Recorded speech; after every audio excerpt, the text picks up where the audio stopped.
June, you are currently lying on the floor. You've fallen forcibly in, and now everything around you is dark. Do you have any version of dark vision or light spell? I do have. Yeah. I have light. I just have to have an object. Okay, so it's pitch black here. You can see nothing, and it smells horrible. I'm gonna take off my remaining sandal and cast light on it. Brilliant. Okay, so you have a magically glowing sandal that you hold up in front of you, and the corridor is ignited in front of you, and you can see it kind of slopes downward, and it goes probably about 60 feet, and then it turns off sharply. It smells of sewage and old rot, and there are rats that are climbing around in the space above you, and thick, heavy cobwebs all around. Those cobwebs have been broken recently, though, so someone has gone in this downward slope. Really? Okay. You'd think there might have been a passage that had gone the opposite direction, but it is blocked now with debris. You almost do lose sight of the tracks because there are so many signs of movement, recent signs of movement in these corridors, that it's hard for you to follow it, but you do manage to follow along the broken cobwebs and all of that, and move yourself through. And you start catching up to the sound, very faint sound of soft footfalls in the distance. A lot of them.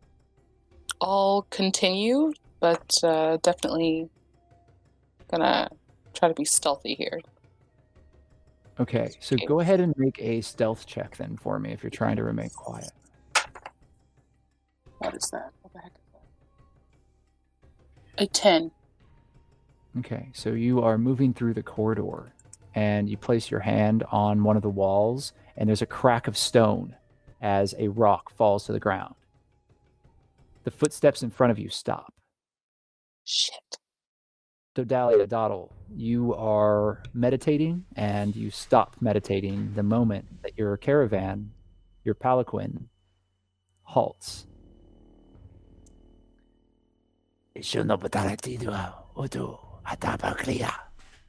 Big Hat whispers down to one of his henchmen, and the other goblin takes out a very hooked-looking bone dagger and pulls up a hood and starts creeping along the side in the shadows as he kind of falls into the shadows and starts moving back the way that they came from. What would you like to do, Doddle? What's happening? Shh. Be quiet, sister. There are others here with us. Do not fear. Gromash has given us great powers. You will be protected.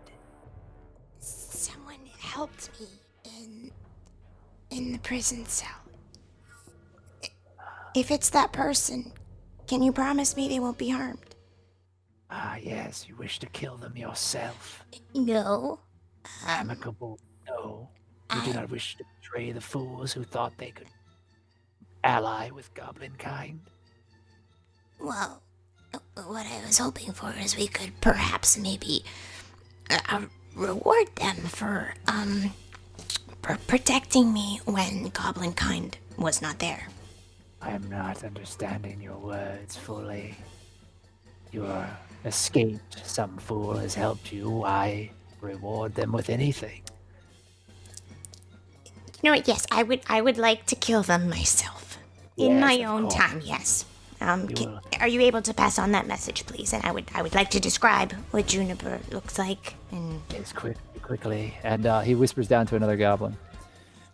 Do not take this. And a goblin, this is all in goblin. Do not take the prize from our new sister. She wishes to slit this throat herself. Make an intimidation check. All right. That was a 16. Yeah. Intimidation, so that's 17. The other goblin kind of shudders. Oh, yes, no, of course, yeah. And they skitter. One of them skitters off after the other one in the shadows with another bone dagger. And it's all quiet for a moment. Juniper, you are standing in this corridor, and you've just dropped a stone in the middle of it, and it's echoed through the chamber. What would you like to do? Shit. Okay. She's gonna take a deep breath, and then she's gonna crouch down and kind of, still going kind of slow. She's gonna continue to travel along, but on the bottom of the floor. Make a perception check for you. And you don't notice at first, but all of a sudden you hear a whoosh, and a dart shoots out towards you, but immediately it like kind of shoots off like it's the worst shot ever. And you see two goblins. One of them has just pushed a blow dart out of the other's mouth as it had blown, and the dart flies wide, just missing you. And one goblin is now arguing with another one. Do you speak Goblin? That's a great question. Nope. They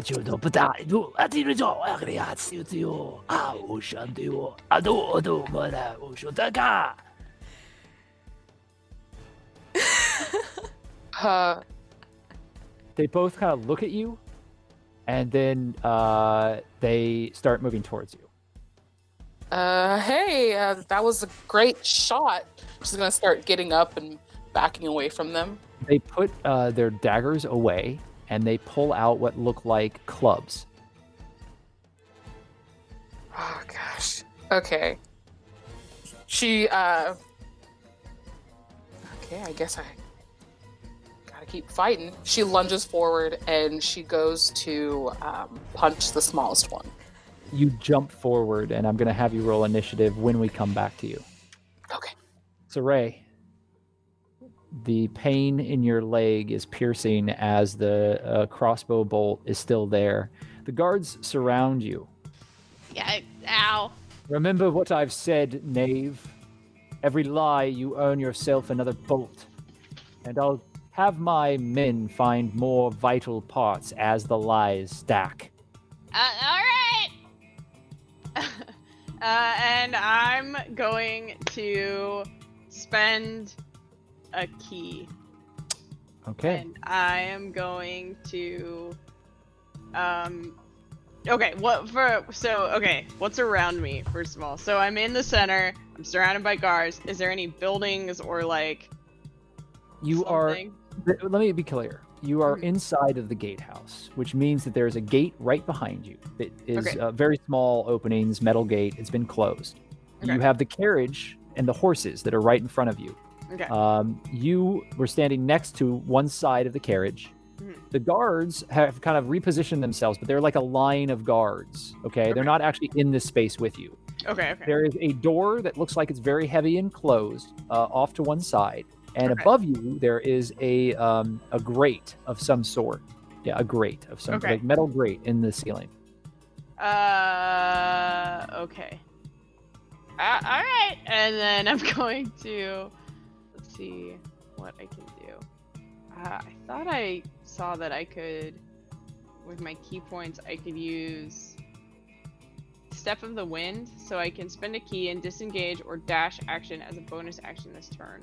And my jumping distance is doubled for the turn. Yes, you could absolutely do that. In fact, the opening of the gate is about 20 feet tall, and the gate leading into the courtyard is wide open, meaning that you could effectively jump over these individuals. The gate outside. No, the gate into the prison. Yeah, okay. Then I'm gonna spend a key, and I'm gonna try and backflip ninja style jump in past the gate and then book it into the jail. Backflip ninja style jump sounds to me like an acrobatics check. And yeah, obviously. Okay, so I spend. Do you have an inspiration by any chance? I do not. Okay, go ahead and I don't know if the keys don't give you bonuses, right? It just allows you to. The key allows you to do it, so it doubles your jump range. It allows you to disengage. It gives you all these abilities to do the things that you're doing right now. You still have to make the acrobatics check just to see how you pull it off. Okay. Yeah, I do it. 13, 14, 15, 16, 17, 18, 19. Yes, you leap with a startling amount of skill that none of the guards were prepared for. over their heads, and in a tucked roll, you leap over them, landing firmly on your feet on the other side of them, and you hear crossbow bolts go as they miss you entirely as you jump past them. Bye! And then I book it into the... Did you just yell bye? Yeah. Okay, and then you book it into the prison. Yeah. They seem deeply confused. But the guards immediately start to rally behind you, and you run into the prison itself. You bust through a pair of large double doors, and you're now inside what looked like a large antechamber with about 16 guards inside of it. Oh, goodness, help! There's some people attacking me! They're disguised as guards! Oh, please! Stop them! And I'm gonna, like... All right. Go ahead and make a performance check. Or no. I wouldn't say that this is performance. This is definitely persuasion. Oh, fuck. Persuasion? What was it? 4? 4. It's 4. Oh, God! Oh, someone help! They all draw their weapons. Oh, okay. Never mind. And then I'm gonna... Can I spend another key? What else is in this room? There's the staircase leading up. There's a staircase leading down. There's a chandelier. There is a large wooden desk that has a couple of official-looking older guards behind it. And there is a smaller cell that has a number of prisoners in it. And the prisoners, once you do it and start shouting at this and they draw their swords, you hear, "Fight! Fight! Ah, there's a fight amongst the guards! Get him!"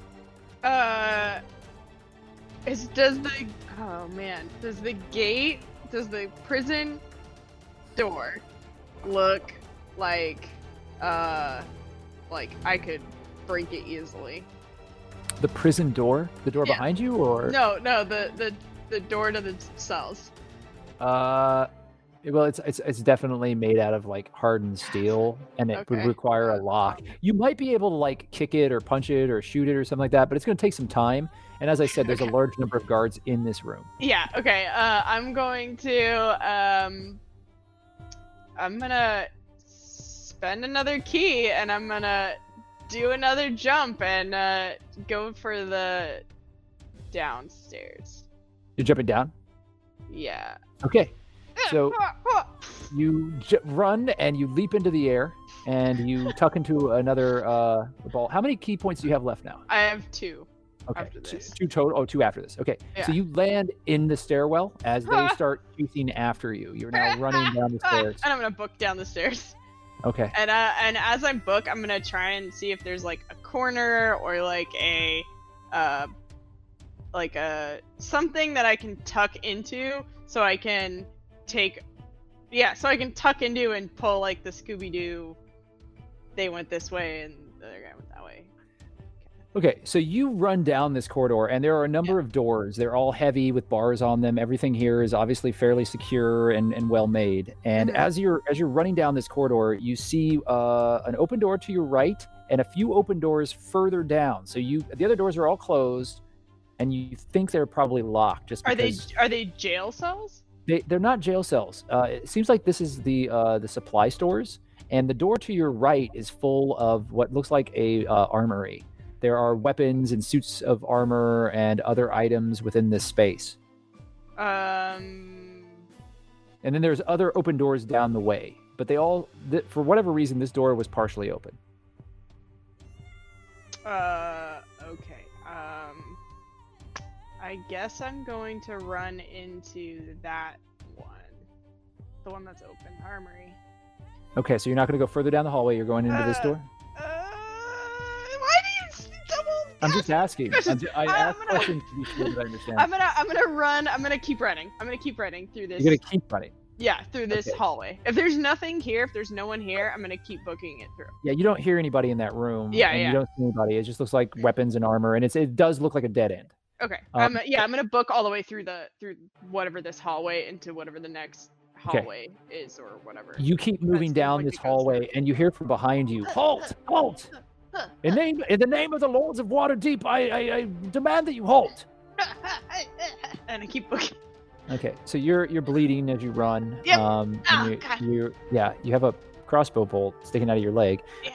And you come on to there's a large portrait of somebody who looks very official, one of the main guards or someone, white-haired man with a big giant beard and kind of a large belly, wearing a guard suit. You come across this portrait. There's a small table on one side. There are some cups and a tray sitting on there with like a half-eaten meal. And then there's a door to your right and a door to your left, both of which are cracked open. I'll make a perception check for you. From the right, you smell pipe smoke. Okay. I'm going to go left. Okay, so you bust through the door to the left, and as you push in, you see halls and halls that are filled with shelves and wooden boxes that look like they're filled with scrolls. Oh god, I really wanted to get... There's another door on the far side of the room. Okay, I'm going to, okay. Can I still hear them yelling Yes, and they running? are coming towards you. They saw you turn down this way. Okay, I'm going to keep booking it, and I'm gonna try and lose them. You're going to go through the door? Go ahead and make a stealth check. If Well, what you're trying to do is hide. what's yeah, I'm trying to find a good place to hide, not just like... There are shelves, there are cabinets, there are desks, there's furniture here, there are pillars, there are, sconces that have torches on them. You could hide behind a pillar there. There are candelabras with like burnt out candles. There's a lot of furniture in this room. Sure, I'm going to find a place to hide in this room that maybe like some top like corner that's pretty high up that I can also like hide like a curtain or... You're like you're climbing up. Well, there's no exterior windows, but there are a lot of boxes. So you're gonna climb up onto a shelf and hide behind a box. Yeah, I'm gonna climb up. Yeah, sure. Okay, so go ahead and make a acrobatics check and then a stealth check. Acrobatics. The acrobatics you can do at an advantage. Okay. Nope, sorry, you have a crossbow bolt in your leg. You lose that advantage. You're just rolling it normal. Well, that's 12. Okay, you kind of clumsily pull yourself up the shelf. It's not graceful. Oof. Stealthily is 9. 9? Yeah. Okay. You pull yourself up and you get behind a box and you realize that you've left a pool of blood and a trail of blood on the bookshelf itself. You are hidden for the moment, but you do not know how well that's going to pass their view as a large number of guards, about 10 of them, burst through the doorway and start passing by you. Okay. While they're doing that, I'm gonna try and pull the bolt out and kind of bandage myself up so I'm not leaking blood. Make a medicine check. Okay. Fuck. Oh my god! What is... You gave me your luck. I literally gave it to you and stole all the nat 20s. That's what happened. Yeah, So 100%. you have a +2 to medicine. That's a 4. You pull this bolt out and it's ragged, and you take 1 point of damage, and you inadvertently make a noise as you pull the bolt out, and the last 4 guards that were running out of this room stop and whip around immediately, and then start searching the room. Okay. And we'll come back to you. Okay.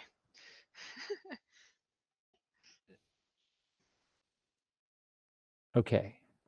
Hawke and Maglo.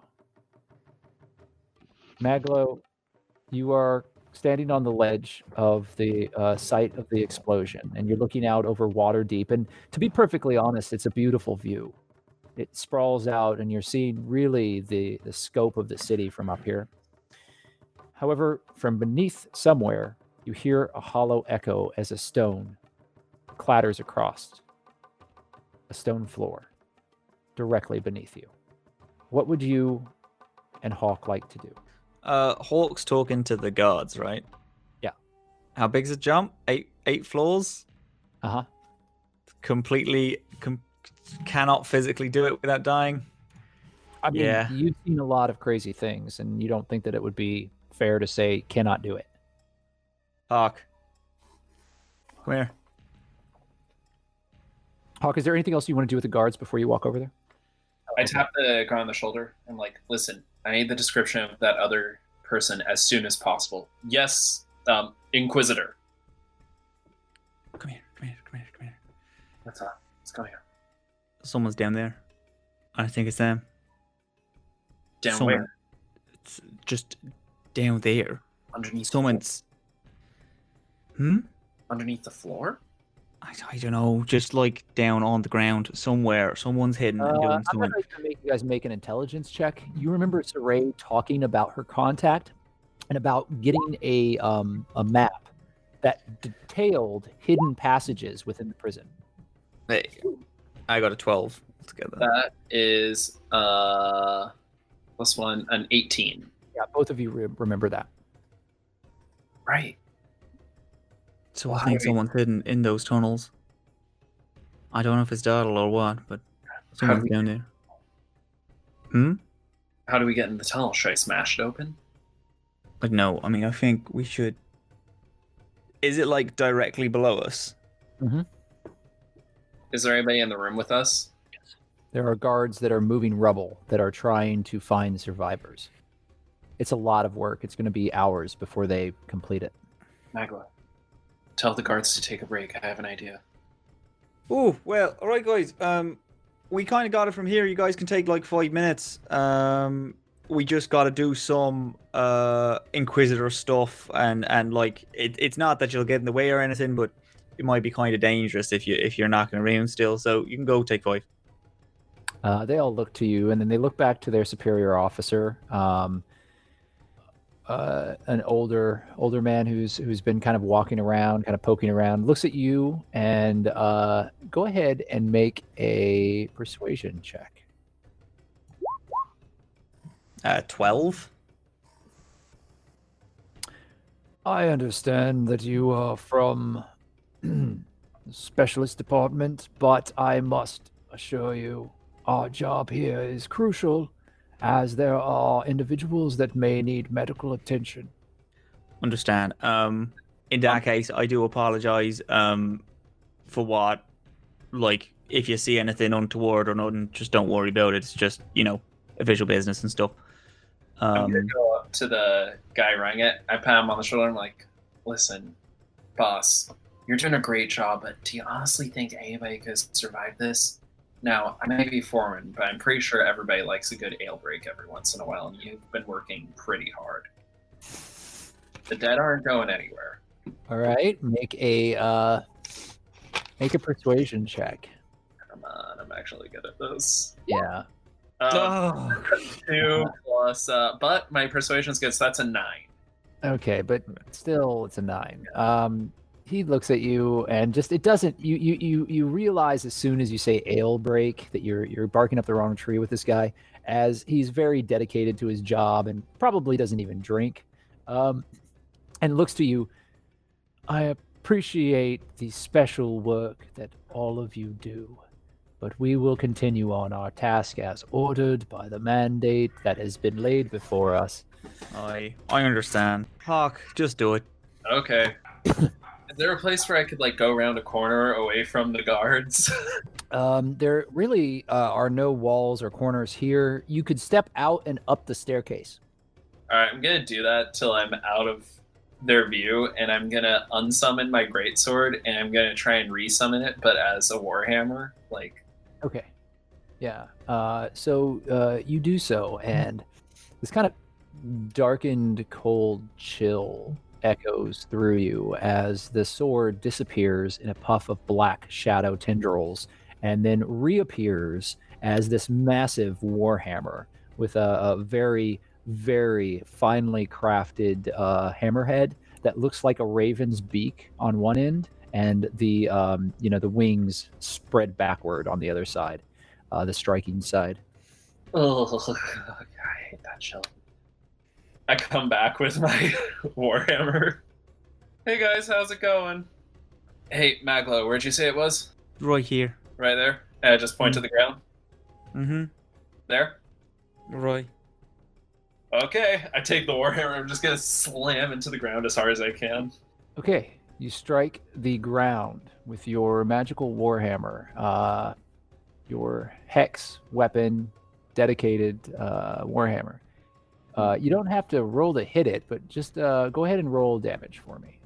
Okay, so for a warhammer, not as much damage as I thought it would be. Yeah, and I'm gonna be pulling out some old school hardness damage rules here, so it's gonna probably take a while to bash through this. Let's do it. I'm a bashy boy. So that is 3 + 5, so that's 8. Okay. All right. So you strike it, and it doesn't really seem to. It shatters some stone, it breaks some stuff out of the way. It doesn't do any kind of like enormous amount of work to clear out this area. Yeah, try and hit again. I'm gonna chuck an acid splash on it. Okay, so both Just of you like a can little go ahead. potion and Yeah. just So there's no damage reduction on that. You can just go ahead and roll the damage for the acid splash. Go ahead and roll your hammer. So that's 9. Okay, so you strike it again, and hitting it where the acid is actually seems to be a little more productive. The acid does how much damage, Maglo? 9. Okay, so the two of you have made a thin crevice where the sound came from. Wait, what the fuck are we doing? I'm gonna look to see if there's any way just to open it. Like any hidden switches or anything like that.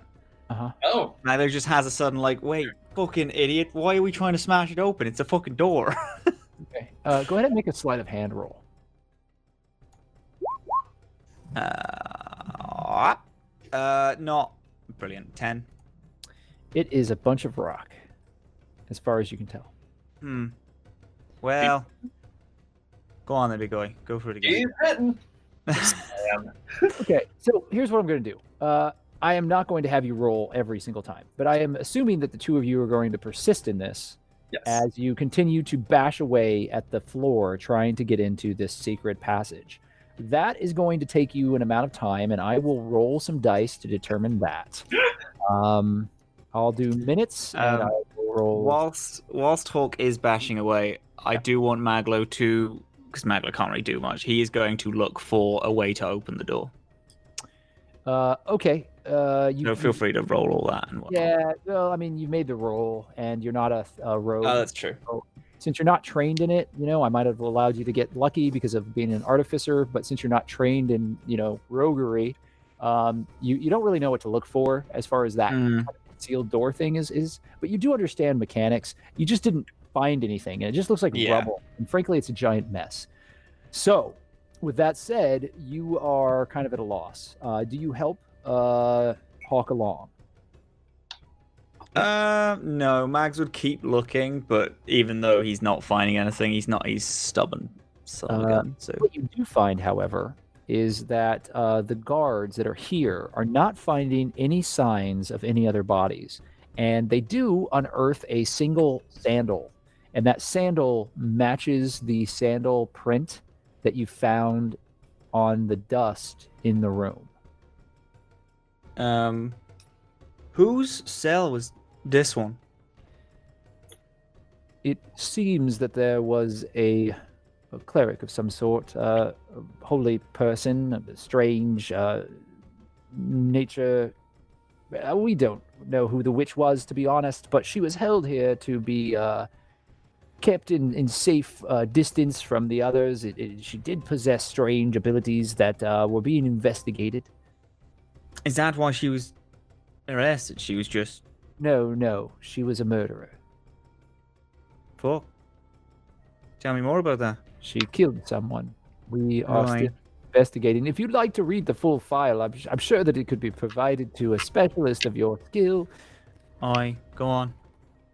Okay, so Hawke is in the background just hammering away at the floor while you're trying to have this conversation, and rock is splitting and breaking. Hawke is like breaking a sweat as he's like desperately hitting on the ground, and he does seem to be making progress. It just seems to be fairly slow. 12 minutes pass, and we'll come back to you. Dawdle.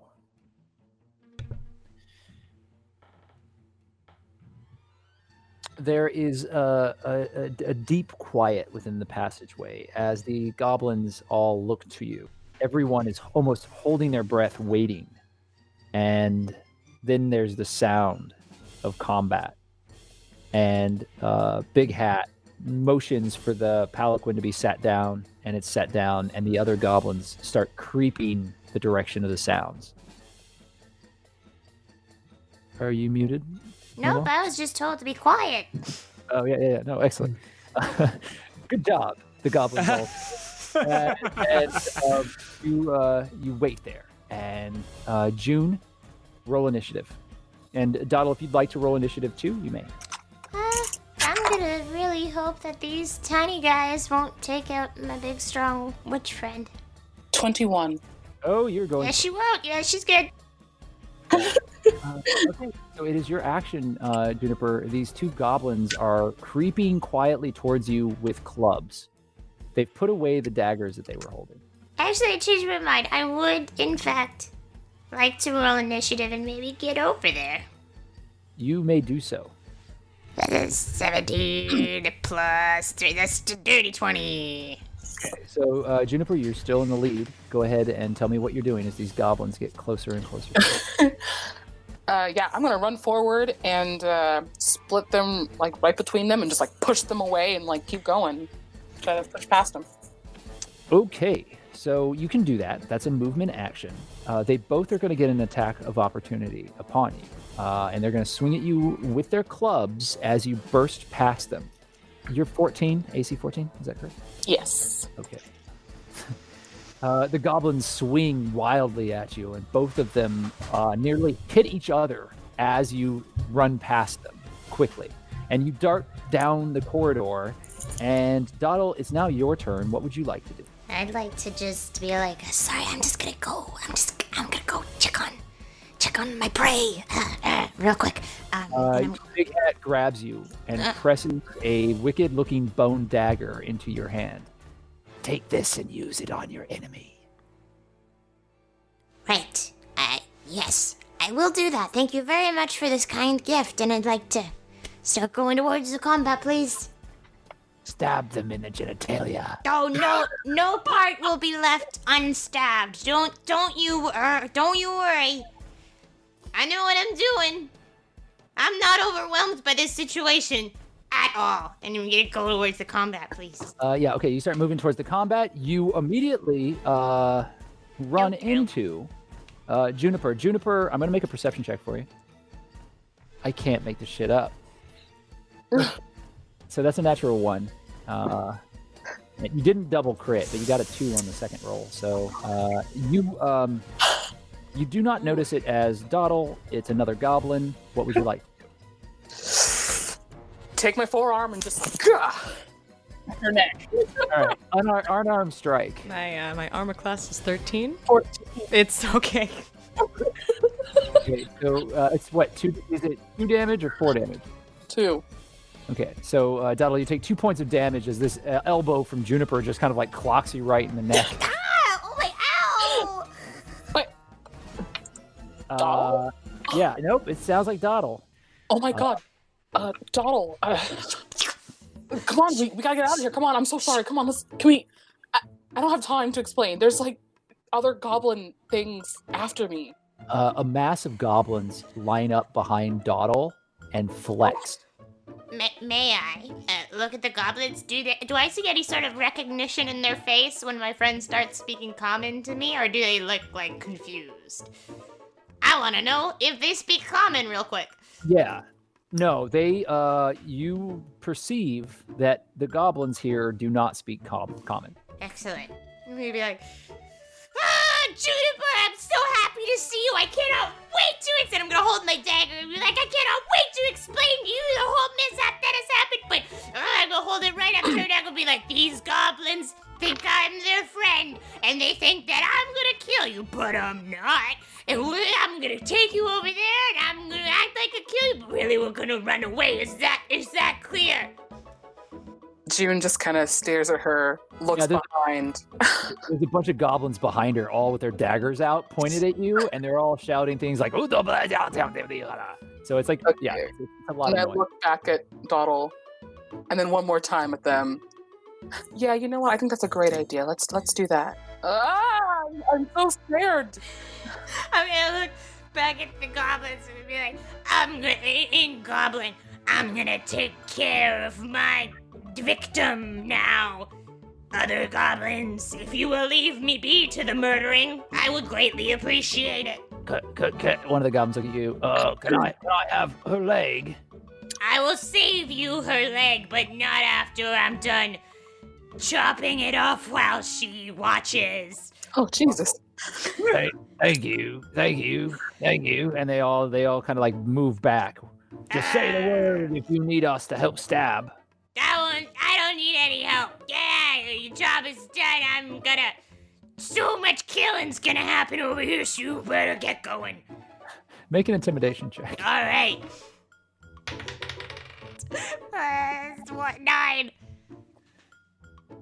They're not really scared. They're kind of amused, but they're like, yeah. The new sister's gonna try to prove herself. Let her do the stabbing.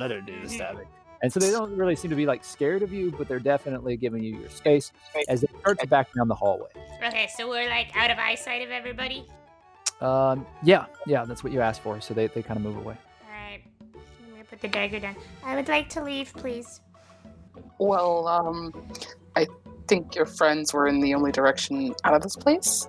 So, Well, we're in tunnels right now. I blacked out a little bit. I'm really shaken. I'd very much like to sleep. Are we underground somewhere? How'd you get in? long story short, I jumped through a whole, portal thing. Portal thing. All right. Can I look around and see if I can tell, can I knock on the walls and see if any seem hollower than the other ones? You can. So you begin knocking on stone walls, and some do seem more hollow than others, as there are echoes that kind of emanate around. Dawdle, be careful. Why? Earlier, when I was in my cell before this all happened, I kept hearing knocking, and I think there was someone else in these tunnels. It's probably those guys, right? Maybe, but if I heard it, they might be able to too, so we have to be very careful about our knocking. Okay. Right. I mean, I could just, parade you.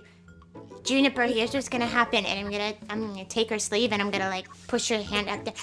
Put your arm, in your shirt. Perfect. Okay, right. Do I still have the berries that I got from, any of the berries I got from cat friend? His name is escaping me. Scratch. Yes, you still have berries. Excellent. Okay, I'm gonna take some of the berries and I'm gonna rub them all over my mouth. I'm so sorry. Are you emotionally? Does this shirt hold sentimental value to you? We're in our prison clothes. Did you want to keep them for any reason? You'd be like, oh, I was in prison once, and you can take it out at parties. Or... Dawdle, I would just like to survive. That's fair. And I'm gonna take the berries and rub them all over the sleeve of her shirt the arms inside. I'm sorry. I'm so sorry. I'm not meaning to make a mess. I'm trying to make it look like I ate your arm. You know what I mean? I'm just trying to sell it. And I kind of just take my arm and wrap it around my bottom torso. How's that? I think that looks great. I think that looks really good. But you, how confident do you feel that you can really sell that I ate your arm? Juniper just kind of buckles over and It's so good! Oh my gosh! You could really be a bard. You could take this act on the road. You're such a good performer. Can we please just move on? Oh yes, absolutely. I'm gonna take her grab onto her clothes, and I'm gonna go the way the goblins were, and I'm gonna take my dagger back out. Okay. I'm just going with you in pain. Okay, so you're moving along, and so you come back towards the goblins, and you see them kind of lined up, and they're listening in. You can see that they kind of have their ears open. In Goblin, you hear, "Is everything fine, sister? We did not hear any screams." Everything certainly could. Oh, she's a tough one. She's not a screamer. But man, oh man, I sure do want her to be. So we're gonna take her out to where the sun shines, so that I can, so that she can clearly see the suffering I am inflicting upon her. Look, I ate her arm. How was it, sister? It was very yummy. It was pretty good. It wasn't the best. I would have liked, a little bit of seasoning. But, times are tough at the moment. Boil liquor has some spices if you would like, and we can show you how to make your victim scream. I'm doing things my way. You get out of here. I didn't ask for your help. But I would like your help. Can you please show us the way out of this cavern? Because I think she would be a lot more scared if she could actually see, all the crazy stuff I'm doing to on the way to murdering her. Make a persuasion check. Persuasion is 17. Okay. They kind of look, they whisper amongst each other for a moment, and then they nod. Yes, you are cruel. We have chosen wisely to take this job and to bring you back. Thank you very much for your assistance. Come, victim. We're gonna go murder you somewhere else. I'm just holding my arm and There's a very Nobody touch her. Yeah, there's a very intimidating goblin that's sitting on a wooden chair that's really ramshackle and tied to a board, and he looks like the image in front of you, and he kind of squints his eyes. Yes, this one will be very good to eat. You have done well, little sister. Thank you very much, but I'm gonna be the one to see the light leave her eyes. You guys can eat her after that, but it's important that she sees me chopping her up. So we gotta get out of here first, and then we'll take care of that later. Yes, of course. Let us complete our task. Yes. And the goblins pick up the board. Do you get back onto the board? I would feel bad if I was on the board and she was made to walk. This whole situation is already humiliating enough. I feel like that's. So I'm gonna walk with her, leading her with the dagger, and be like, "Move, you!" Big Hat rides on the makeshift palanquin, and you walk behind Juniper with the bone dagger at her back. And you and the other goblins continue down the corridor. Meanwhile, Siraye, the guards have turned and are searching the area. Oh, God. I need you to make another stealth check. Okay. Let's... Come on, baby. Oh my God. 8, 9, 10, 11, 12, 13. Okay. So you do manage to stop any further noises from your area, and they look around. The first two guards go to the door that you came through. The other two guards are kind of walking around, checking things, looking behind boxes. One of them stops. Hey there, I found some blood here. And the other guard kind of walks up, and they look down at a pool of blood. Right, you have. Feels like our quarry is close. And loads a crossbow bolt. Where could they be? Come out, wherever you are. And he's looking around and starts following the blood to your general area. Siraye, what would you like to do? Okay, so I still have the high ground, right? You are definitely Obi-Wan Kenobi in this situation. Perfect. Awesome. Yes. Okay, I'm going to ready my spear, and so that way when they get close enough, I can jump down in. Okay, so you pull your spear and I assume assemble it into one piece so that you're able to attack with it. Yeah.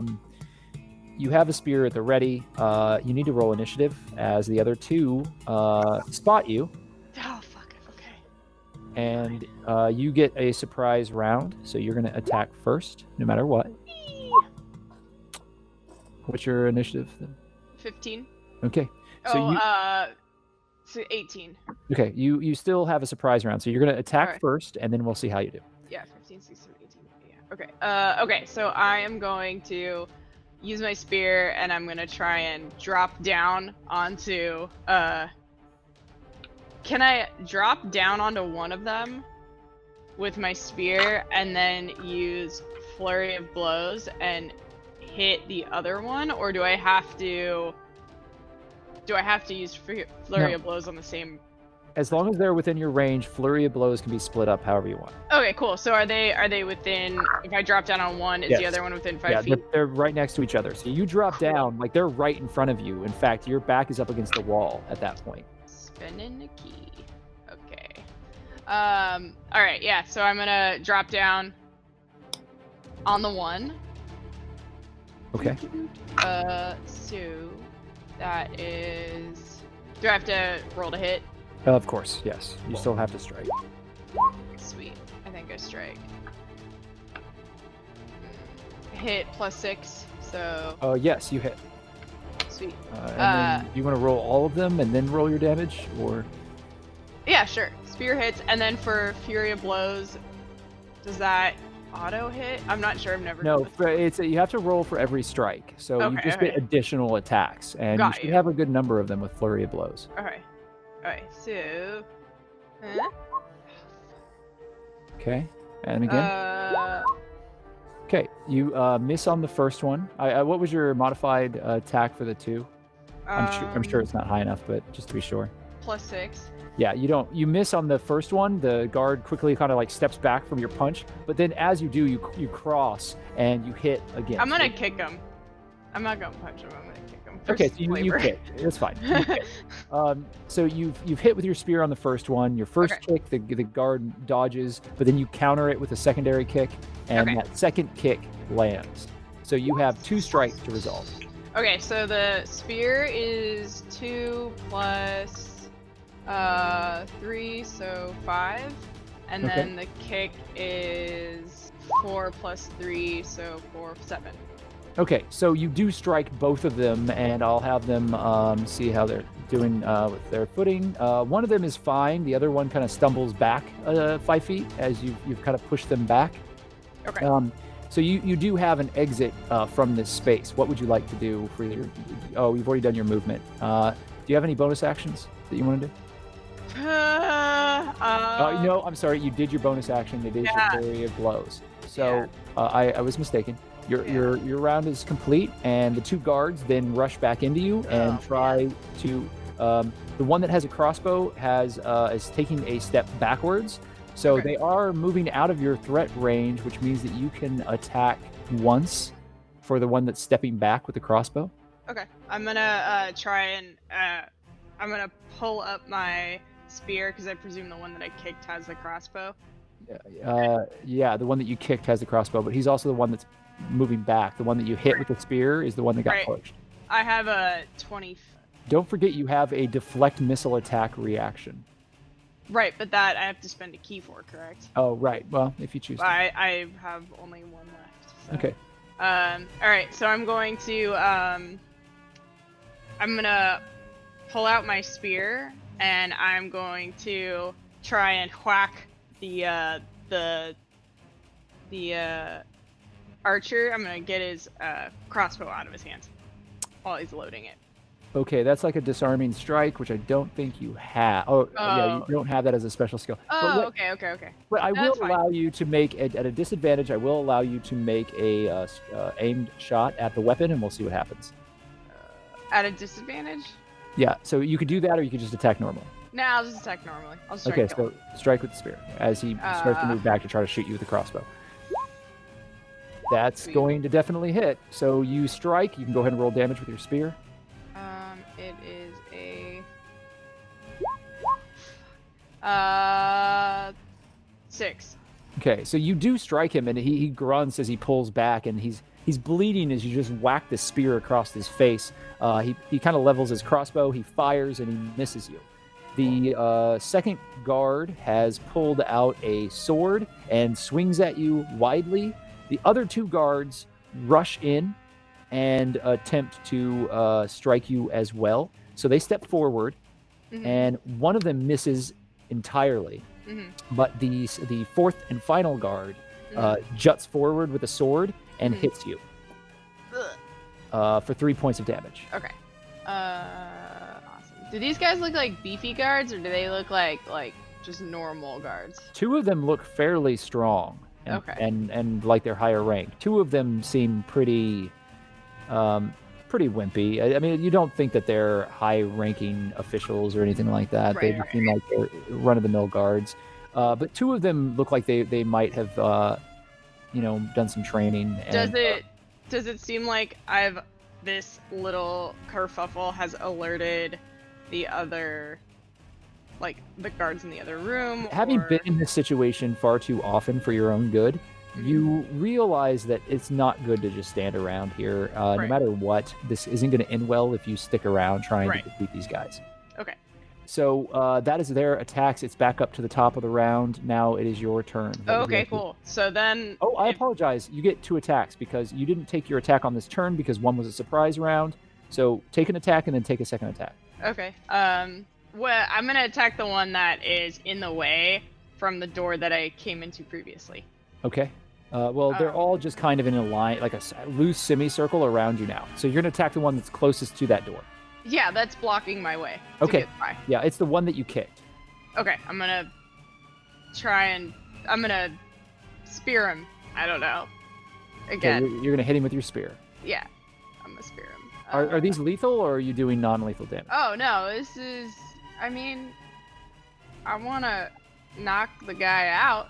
So then you're hitting him with the flat of the spear, which is the same amount of damage. It's just non-lethal. Go ahead and go. If you were trying to stab him, that would be a different thing. You know what I'm saying?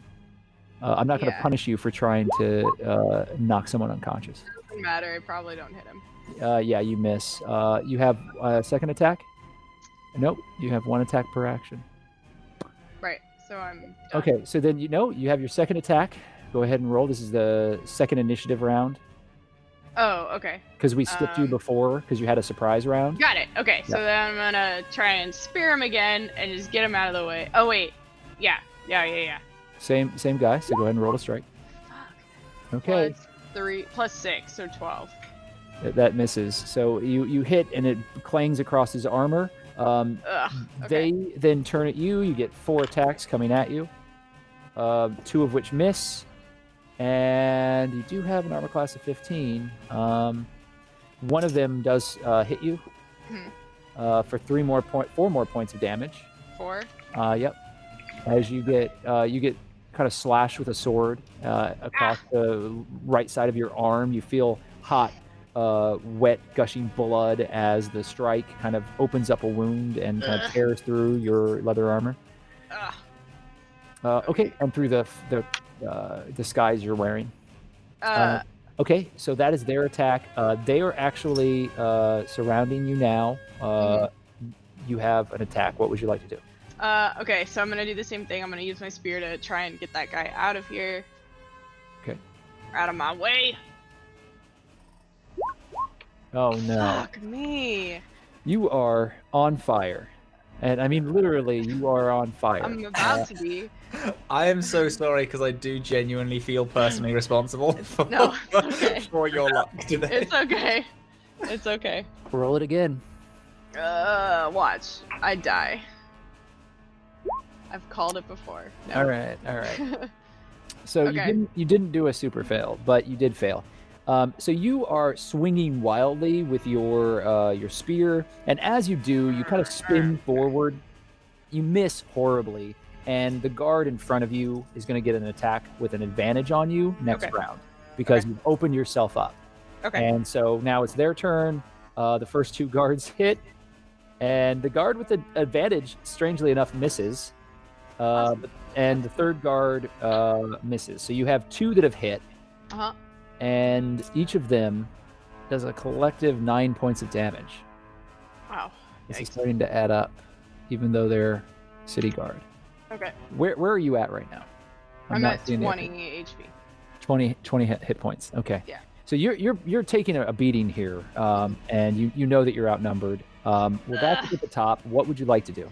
Okay, I'm gonna, at this point, I'm just gonna say fuck it, and I'm gonna spend my last key to get out. I'm gonna jump over the guy as best I can, since I'm pretty haggard, and book it out the door that I came.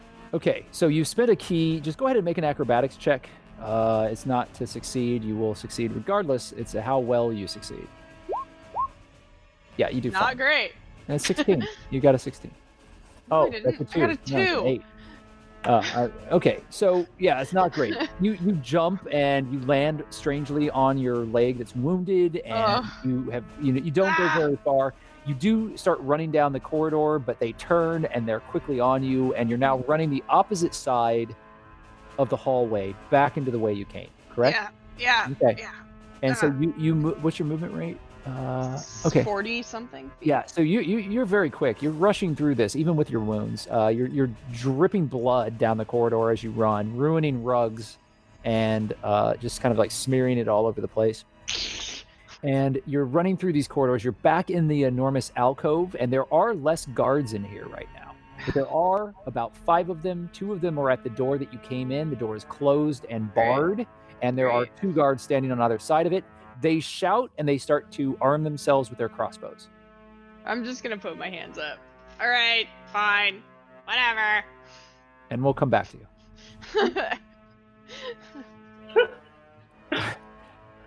One party member breaks out of jail. The other one breaks in the wrong way. All right. So, I'm so sorry, Siraye, to go back. Do you remember that you have those boots of teleporting? Oh. Fuck yeah. Okay, well now we know. So when I come back, No, now we know. Just so now you we know. We're fine. And it's I can teleport to anywhere I've been before within so many 15 feet. foot somewhere you've been before. Yeah. Fucking thank God. Okay.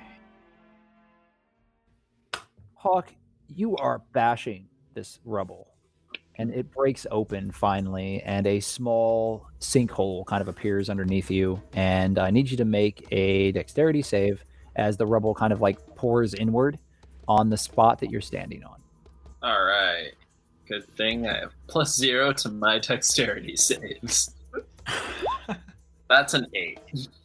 Total? Okay, so you do slide and fall. You catch yourself before you fall completely down the hole. You're going to take a single point of damage as the hole kind of opens up underneath you and you manage to catch yourself. Maglo, you hear this as this sandal has been pulled out of the rubble, and Hawke just kind of like caves inward. Whoa, hey bud, you okay? You good? You good?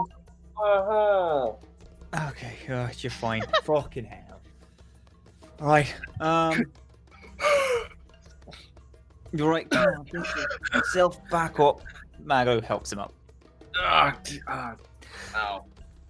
All right. The person who left, who we don't know what happened to them. They were done for like murder. They're like a cleric. I don't know if this means anything to you. Cleric? A witch who was done for murder. Does that mean anything to you, Norton? No. I let myself get a little hopeful of something. Don't worry about it. All right. Well, I've asked for the file anyway, so hopefully we'll get someone for a lead. Or just basically, I wasn't really looking for a lead. I was just looking for how prepared we should be when we go in here, because We got stuff. I assume. Yeah, We got we'll be stuff. fine. Yeah, come on. I just That's true. drop. Alright. Mag like follows, but very carefully follows. Okay. So you're both dropping down into this hole? Mm-hmm. Yep. The corridor is badly damaged, and it is very precarious. Make an investigation check, please, Magla. 24. Okay, you know, just 25. generally speaking, using your scientific mind, that this corridor is not going to take very much more stress. In fact, a lot of traffic might cause it to cave in from behind. So you shouldn't be in the area that you're in, certainly, for any amount of time. And if you walk down this corridor, there's a very good chance that it's going to collapse fairly soon, and that you won't be able to easily get back out this way. This is one way, Hawke. like this is definitely going to collapse on us if we keep walking. Hey, buds, with the file. Have you got it? You hear the voice of the guard that led you in here. Specialist, are you still down there? Please don't come close to us. You hear There's footsteps and then footsteps away. there's some type of like secret tunnel here. If we walk down it, there's a pretty high chance that it's going to collapse in behind us. So can you just like move back, please? We've got it from here. It's all okay. Don't worry about it. Like, What sort of tunnel? it's like a tunnel. There's whispering. Is that so? We will need to report this immediately. You should evacuate the tunnel. We'll send down guardsmen. No. I mean, we can't get out because It's it will fine. collapse. We're all fine here now. Thank you. How are you? That's an asinine question. Alright, so we can't get out. You can't bring people in. We're gonna walk down and it's gonna collapse. Like, that's it. It's gonna collapse one way or another. So we're gonna make progress. And then it's gonna probably collapse behind us. So I just want people to be safe up there. So make sure everyone's to the side of the walls and stuff. Guards keep you. We will notify all of the guards. We will find a way to save you and the others. It's truly fine. We don't need saving. I appreciate it though. Thank you. Actually, Are they no, mad? we don't need saving. You- We're fine. Are they crazy? They must be mad. Are they? We don't. Why would they wish to be down there? Oh no, I feel the rocks are sliding. Everybody Yeah, we just go. evacuate the room. Thank y'all so much for the. We'll be in contact. Thank y'all. Appreciate it. So you two awkwardly proceed down this corridor. As you move down, I'm going to roll a percentile. We'll see. if Sprint, it- full on Maglo, just like let's go. Okay, so you are not moving carefully. You're just barreling down the tunnel. Careful to a point, that kind of thing where it's like you're careful and then you're like and then So let me explain what I mean. You can make a survival check each and try to move down without causing the collapse. Or you could continue to run. I kind of want to get out quick. I'm gonna grab Maglo and just start running. Yeah, sprint. Right. Fuck it. Alright. Just So that get out before it increases collapses. Your chances exponentially, which causes the roof above you to collapse. I need you each to make dexterity saving throws as you avoid the falling rocks above you. Oh boy. Huh. Okay. Flash of genius there. That's Okay. a 15. Okay, so you're gonna flash a genius yourself to make a 15. Hawk. What is your score, Hawk? Mine's Five. a 5. No, all together. 5. Mine's a 5. Fuck. Nox, how does inspiration work again? Because I do have 1 point of inspiration. You can roll a d8 and add it onto your roll. So you Yeah. add whatever is on the d8. That won't do much for me, probably. No, it might do. Do it. It might do enough. Alright. I mean, it's up to you. Use my inspiration. Fingers crossed. I'm just gonna Yeah. 10? Another Flash 5. of genius. Oh, good. Yeah, you're gonna flash a genius that. I'm gonna so flash that's a genius that as well. color, right? That does make it 14, not 15. But I mean, it's not as bad. It's a little better. The difficulty is 13. So you manage to escape the falling rocks just barely as you kind of like stumble forward. And then all of a sudden, Maglo, you're kind of explaining the best ways to take steps on the rock and kind of like halfway pull Hawk into the right direction. And all of these rocks fall downward as the way behind you is now very much closed. And you two are in a pitch black tunnel inside of the walls of the prison in Waterdeep. June and Doddle. You're moving down the corridors. The goblins are surrounding you now, and you're going deeper and deeper. They whisper amongst each other, and they give you glares, Juniper. A couple of the goblins are licking their lips, and they have a hunger in their eyes. May I speak? You may, yeah. So, Big Hat, you were saying that you took a job to get me out of there?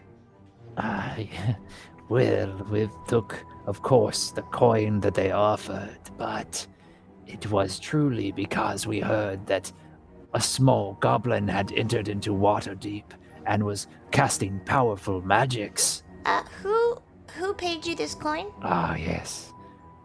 The eyes.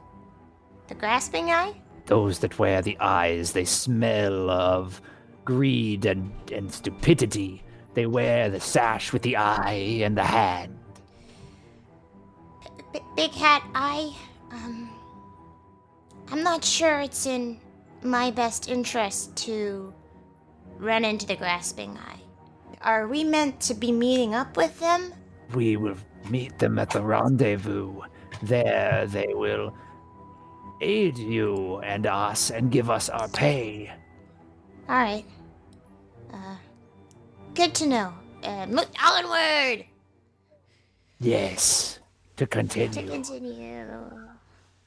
You have promised a leg of this one to one of the others. Yes. It is a great kindness, which is a weakness that I will forgive.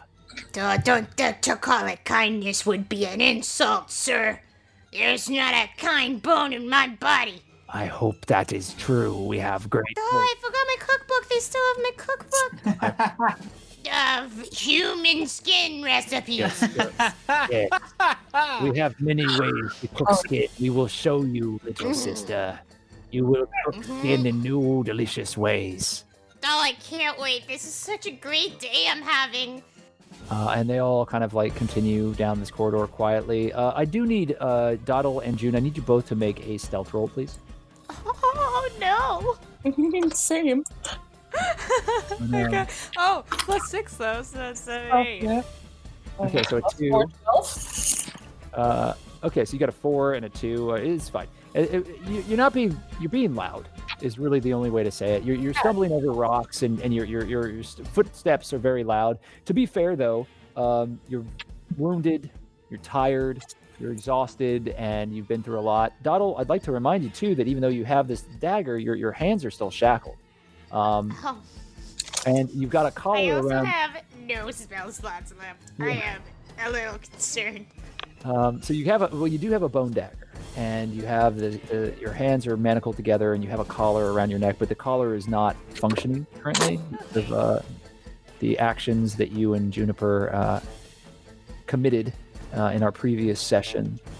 And May I talk to Big Hat about that? you may. Mr. Big Hat, sir. As you can I could murder someone with my hands tied behind my back. I really could. But, it's been a while, and I feel like my enjoyment of it might not be at its peak while I am shackled like this. Do you have anyone here that could perhaps take care of this for me? Yes, we have the capabilities. There's some whispering amongst the goblins, and a smaller goblin steps forward. She's really mangy looking. Peahead, come here. Come to me. And the small, beautiful name. The small goblin with these like kind of crazy looking eyes. One is very large, and the other one's really small. And she looks at you. And she gets closer, and so she starts like poking her dirty little hands all over you, and she's like drooling, and she looks at your hands, and then looks back at Big Hat and points to your thumbs, and she smiles with this real big teeth. No. And he reaches into a pouch and hands the smaller goblin a series of what look like spikes. And the little goblin takes them and starts picking at the locks at your shackles. Thank you very much, Peahead. And there's like a snapping sound, and one of the locks breaks, and you're free. But there's a broken shaft of a tool inside of it, and it falls. And Peahead stops, terrified, and Big Hat starts laughing and points, and one of the other goblins pulls back a short bow and shoots Peahead in the back. Peahead drops dead to the floor at your feet. You are now free. shall we continue? Yeah. I'm just gonna look up at Juniper. Yep. Let's continue. The goblins, as they walk by, they just step over the body or on the body. They take no notice of it. They pick up the makeshift palanquin and carry Big Hat along. And you continue on your way. Now your arms are free. Siraye, I'm back. you are standing with your hands raised in the main alcove of the entrance to the prison proper. There's an enormous desk, there's a chandelier, there's a staircase leading up, the staircase leading down, which you've just emerged from, and 2 guards at the door, and what looks like the 4 guards are running up the corridor behind you, and there are 2 guards on the opposite side. The 2 guards behind the desk. The 2 guards at the door have crossbow bolts loaded and are pointing their crossbows at you. This is the door that I entered to get into the building. Yes. Okay. Not the door that where I was fighting. This is the door that you rushed into after being in the gatehouse. Okay, so there's like the desk and... Yeah, the desk and the chandelier and the staircase leading up. Got it. You got me! Uh-oh! Oh no! That's right. We got you. Place your weapons on the ground and we will hold you until the others arrive. There's others? There's others coming. What? I was working with You're in a prison, knave. You mean the other of those grasping eye people? Oh man, they're horrible. What All of a foolishness sudden are they you sound like... speaking of? What? What foolishness are you speaking? Oh, there's that gang called the Grasping Eye. I would assume you're talking about them. Assume nothing. Speak. Oh, I'm speaking. Hello. You are working with the grasping eye. Oh, yeah, absolutely. Well, what else would you be doing here? The 2 guards behind the desk also have crossbows leveled on you. All 4 are now circling around you. The 4 guards that you attacked come out, and they're bloodied and a little bashed up. And they're like, "There she is!" Excuse me. I am not a lady. I'm a sir. That was the game master. I apologize. That's like, fine. I'm still gonna say that. They obviously do not see past these guys. Okay. Just so I can see it. So there's the door to the gatehouse, the door that goes downstairs, the stairway downstairs, the stairway upstairs, and then the jail, obviously, or some of the. There's a jail. It's like a holding cell. It's got it. In this general area where they put low threat people. There are some other criminals that are still back there that are shouting, and they're like, "The grasping eye." Okay. Do I see anyone in the gatehouse or? Well, you can't see the gatehouse from here because you're on the other side of a locked door. Okay. Does it seem like a lot of those soldiers that were in the gatehouse prior when they were chasing me are now in this room? Well, that was the courtyard, and there seemed to be a separate group in that area. You know what I'm saying? So, like, with the door closed now, you're assuming that there's probably an equally large patrol outside. They probably have people both inside and outside. Okay. Great. Go ahead and roll initiative. Come on! Wait, what? Wait, hold on! Okay, shit. Alright. Boop. Okay, so, 16. The first one, they've surrounded you.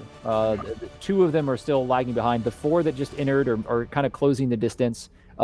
2 of them are getting closer to you. One of them has pulled out a club and has put away their crossbow.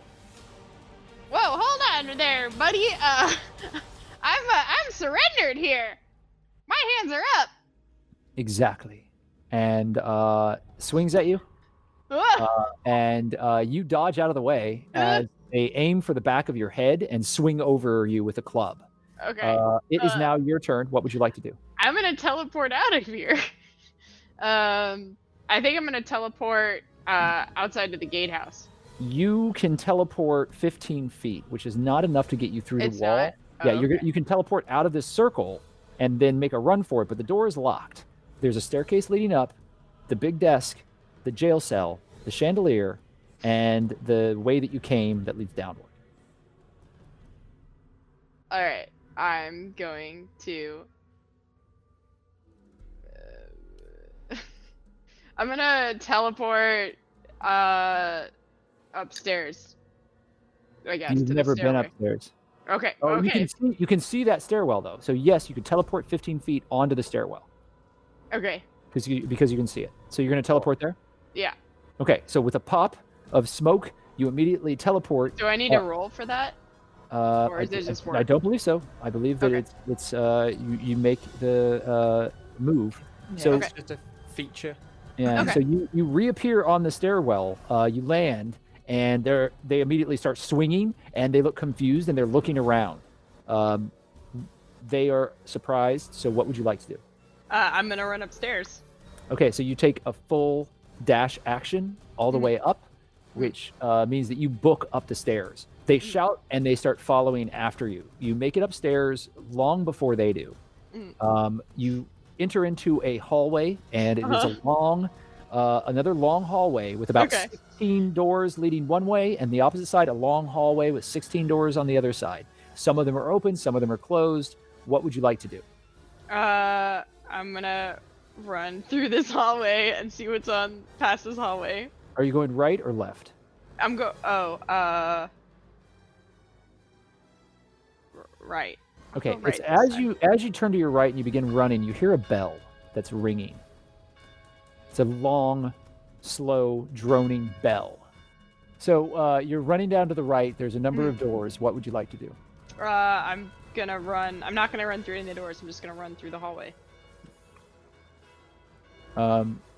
So you are charging through the hallway, just all the way down. So Yeah. you see the crowd from the staircase runs up, Mhm.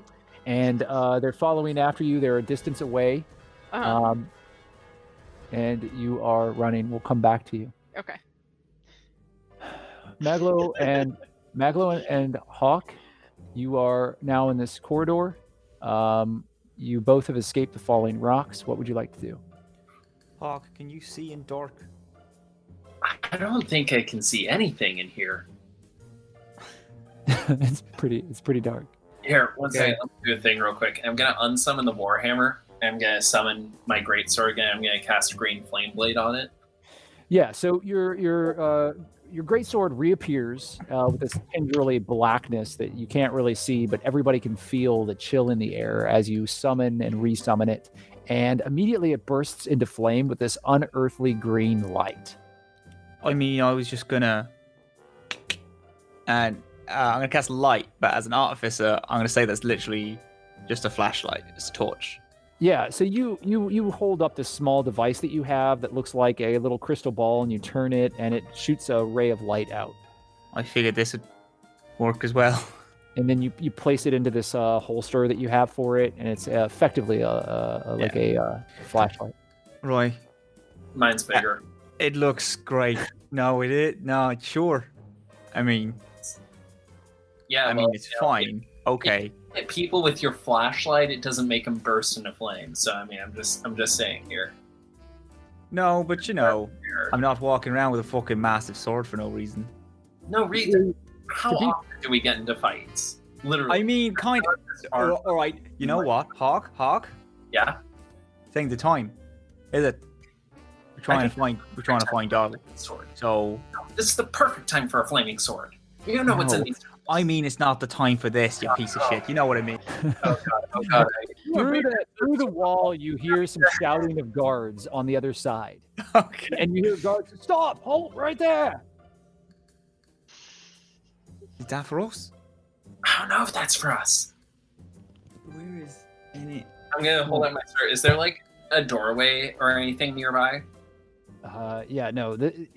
All that you see are stone walls, and it's very cramped. And by the way, you are carrying a greatsword in here. You don't think that you would be able to swing it if you wanted to. You're like scraping it along the stone, and just after bragging, almost like in perfect time, about how mighty your sword was, You realize what a horrible idea it is in close quarters like this. So you're kind of pushing your way through, and you both can make dexterity saves. Or actually, no, I'm sorry, make them stealth rolls.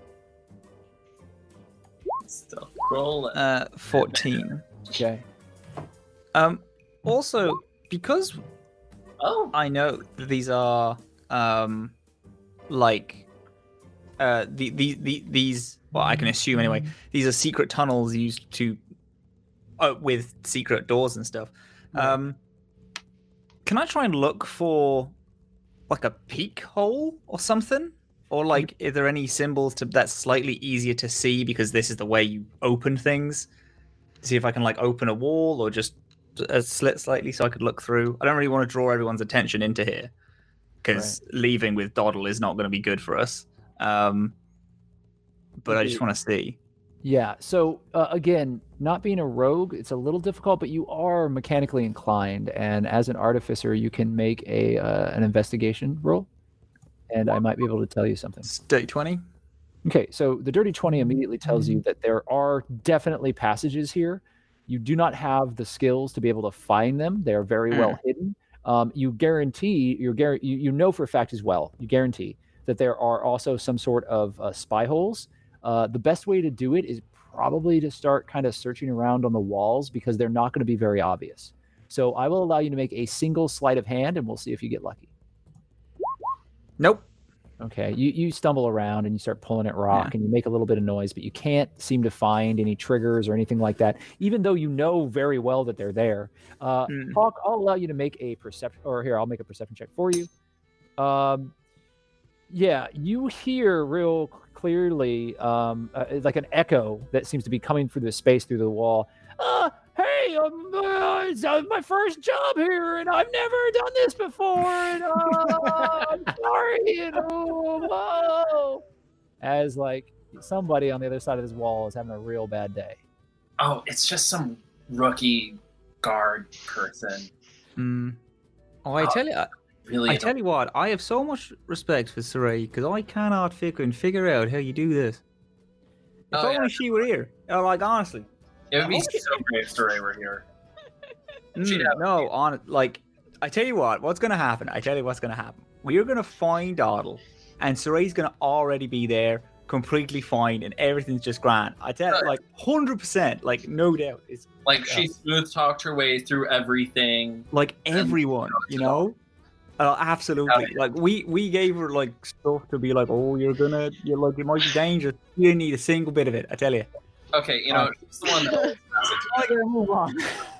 Okay, let's go. And you know what? This sword's ridiculous. I'm gonna unsummon the great sword and resummon it as a long sword. Okay, so you do so, and you find it's much more suited to these confines. There we are. All right. Feel good now, dear. Footprints or anything?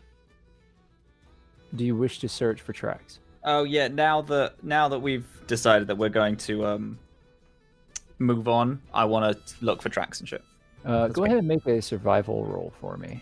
Survival? Yeah, it's a little different than just... That's a 17. Oh, well, you still did great. You do notice like a lot of little footprints. In fact, it looks like there are at least 6 goblins here. Hawke, you know a lot about Doddle, right? I mean, I know a bit about Doddle. Does she have the ability to, like, multiply herself? Oh, I hope not. Because there's a fucking load of goblins here. That sounds like a very bad thing. Does she have, like, a realm of knights, all of whom are goblins? Is that why she's a goblin? No, she's an elf. I know she's an elf, but, like, is it like a sneaky, like, kinda, I'm gonna stay in height. I don't fucking know. Basically, there's a lot of fucking goblin tracks here, is what I'm saying. You're the one that knows everything about Evermeet. I thought I did, and then I was walking around with the fucking princess, and I didn't make the fucking dot connect that Doddle was Doddlina like a fucking idiot. Right. I mean, yeah, to be fair, yes, you were kind of being an idiot for not action the way. Yeah, that was really bad of me. I'll absolutely take that on the head. That was my own fault. I have a question. Which one of you has the goldfish? MacLeod does. Okay. Just need to know. All right, listen. Let's go through here. We'll find out. Let's follow these goblin footprints. I mean, honestly, I have no theories right now on what this could be.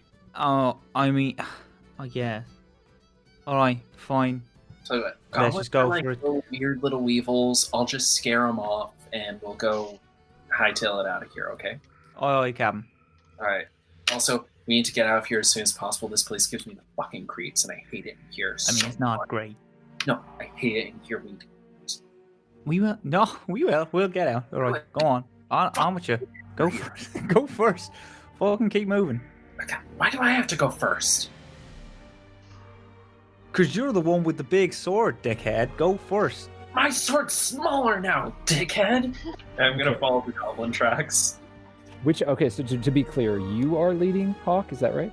Yeah. Hawke does not want to, but he is leading. All right. I hate it here, I hate it here, I hate it here, I hate it here.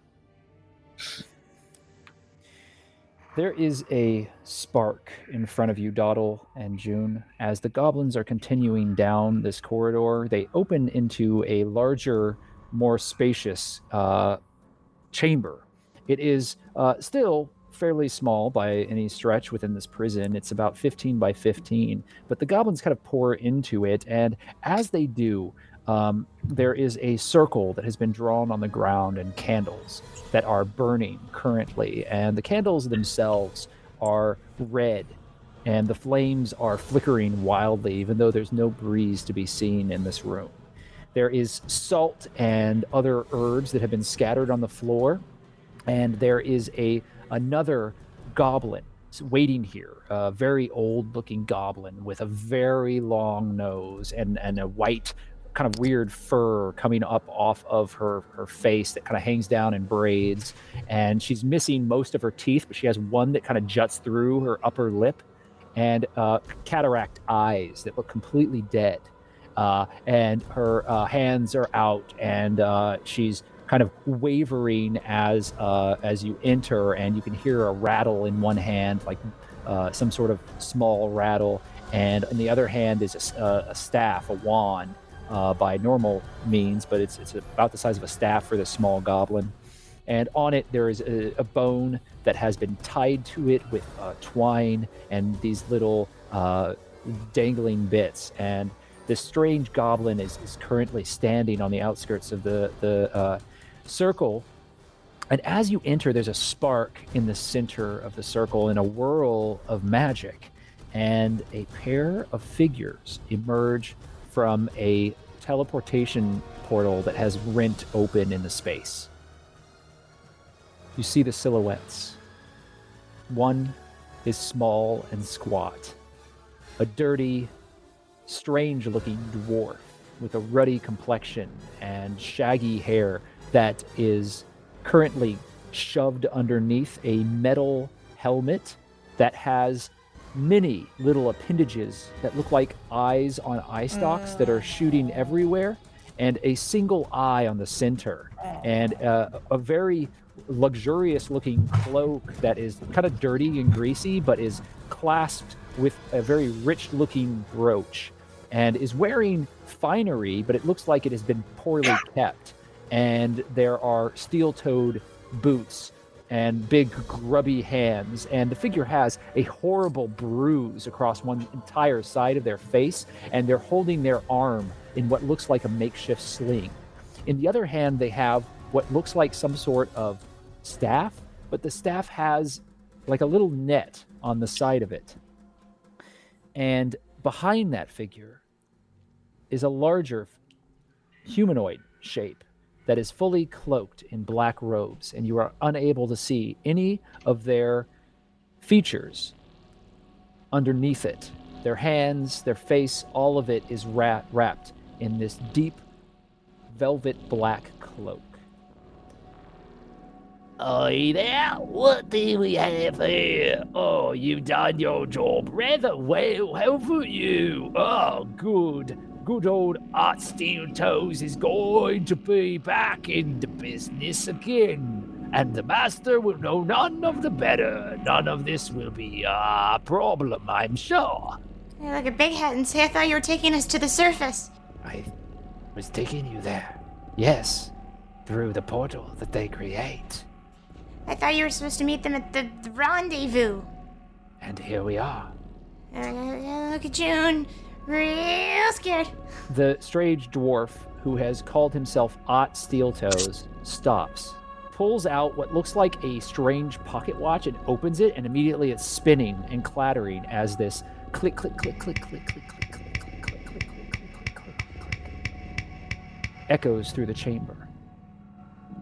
Oh, it is close. Very close. We have a new task for you. You and your tribe. Do the bad tongues agree? Will they do the work for the grasping eye? Yes, of course. We have gathered the small one we would like silence.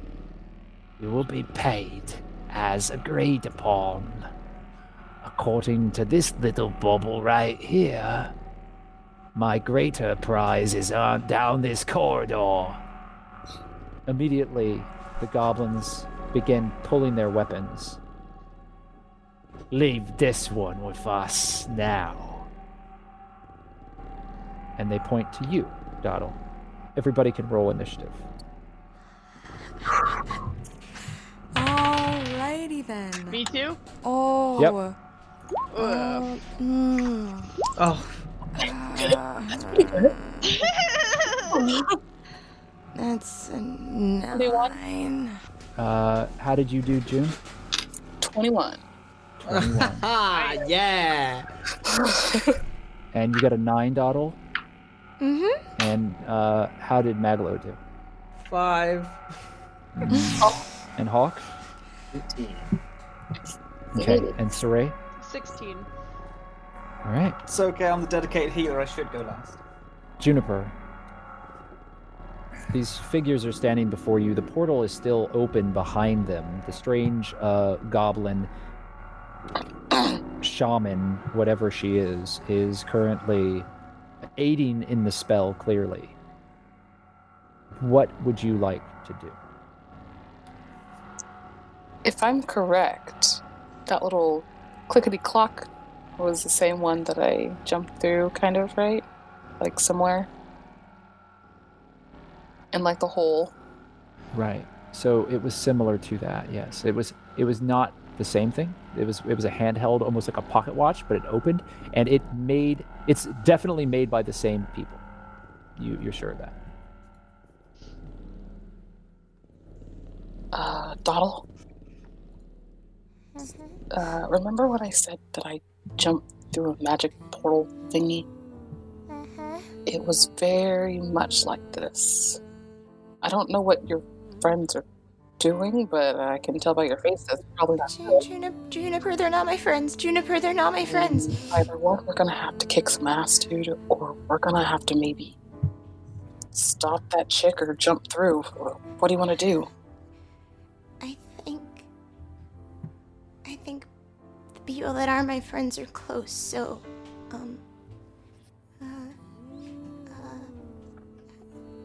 Juniper, I don't know what to do. Hey, are you brave, dude? No, I'd like to be. And Nox, so I'm understanding this is like, the thing is like already open, right? That they're doing. The portal is already open. It's what they walked through. So the two individuals have emerged from it, the dwarf and the humanoid. The goblin was here as you entered into the chamber, and the circle is unbroken and around them currently. Around you, the goblins stand, and the strange dwarf with this metal, strange-looking hat, this helmet, held up this device, and the device was spinning and pointing furiously down the corridor behind you. You also, to be really fair, June, you didn't understand anything that was said in this room because it was all spoken in Goblin. Right. Sorry, could I tell that the little clickety-clack was pointing down the hallway behind us? I will make a perception check for you just to be sure. But yes, you notice that it is definitely pointing down the hallway behind you. Okay. Listen, this all seems sketchy. Juniper. They're not your friends. Juniper, no, I am not brave, but I'm gonna do my best. I'm gonna need you to run and look for an elven warrior and some scrawny boys down that way, okay? You want me to run without you? Mm-hmm. Down the way we just came? Mm-hmm. For some scrawny boys. I have never had a plan in my entire life. I don't. But the scrawny boys, they're a lot tougher than they make it out to be, and one of them is like really smart, but the elephant warrior, like, she's got it covered. Like, she's like, I am not worried about her at all. Whatever predicament she's in, she can handle it. I know that. Like, but they can help. Okay, you're gonna take me by your shoulders. I've never been spontaneous before, but I'm not leaving without you. And I straight up just like pick up Dottle and fling her over my shoulder, like the one that's not messed up, and just take off. Okay, so you grab Dottle and you turn. And your full action is to grab Dottle and to turn around. Yes. And to start running down this corridor. Like I understand this? Yes. Okay. Get the hell out of Dodge! You do not see what happens next. But Dottle, you are hanging over the shoulder of Juniper, and you have a perfectly fine view of the figure that is wrapped in black, reaching up and pulling its hood back as a mass of tentacles splays out. Yes. Goes through your mind. Oh God. Matt, is this your favorite thing that you've talked about a lot, and it's like your favorite D&D monster? Well, Mind Flayer. Yeah. Is that what that is? Yeah, I think so. Ah! This is before your action, Dottle, so you can take an action after this. But you are currently being carried away. So, June, you have succeeded and are running away. But as you do so, as you're running, you escape down the corridor. The goblins there's a number of them that are going to get an attack of opportunity, and I'll make those rolls. As you run past, they're confused, so not all of them are going to attack you. But as soon as it's clear what you're doing, I'm going to say that roughly half of them are going to swing, and we'll see how that works out. However, the creature that has revealed itself with these tentacles that are flailing about has a slick, horrid face and these black eyes that drink in the light around it, and it has a collar that ridges up, and these tentacles splay outward, and you feel this horrible droning echo in your head as if discordant music were screeching through the room, even though you know there are no instruments anywhere to be found. And I need Juniper and Dottle to both make an intelligence save. Oh. That is 17. Because apparently my intelligence saving throw is +8. You are a wizard, and that I am helps. the smartest, stupid person you will ever meet. Juniper, I'm hearing some discomfort over there. How did you do? It's my first not so great. 8? Not the best. Not good. Okay. How many hit points do you have left, June? Not enough. Hold on. 16. You take 11 points of psychic damage.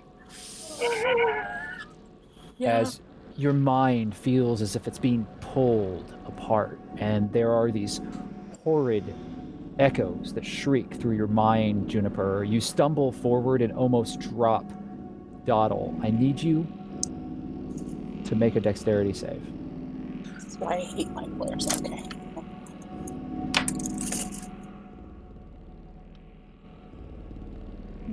That's 11. You drop Dottle. She hits the ground as you buckle forward, and your escape is slowed. You did make it the full distance, so you are actually in the further corridor. You just feel these echoes through your mind as it feels as if someone has taken your mind and ripped it in half. In this moment of pain, everything disappears for a moment, and you find yourself back in that grove, praying around that ring of stone on the inside, blood on your hands, images moving past you intuitively. You feel the gods surround you, and you feel connected to the earth. Nature echoes all throughout. And you feel something pressing on your mind.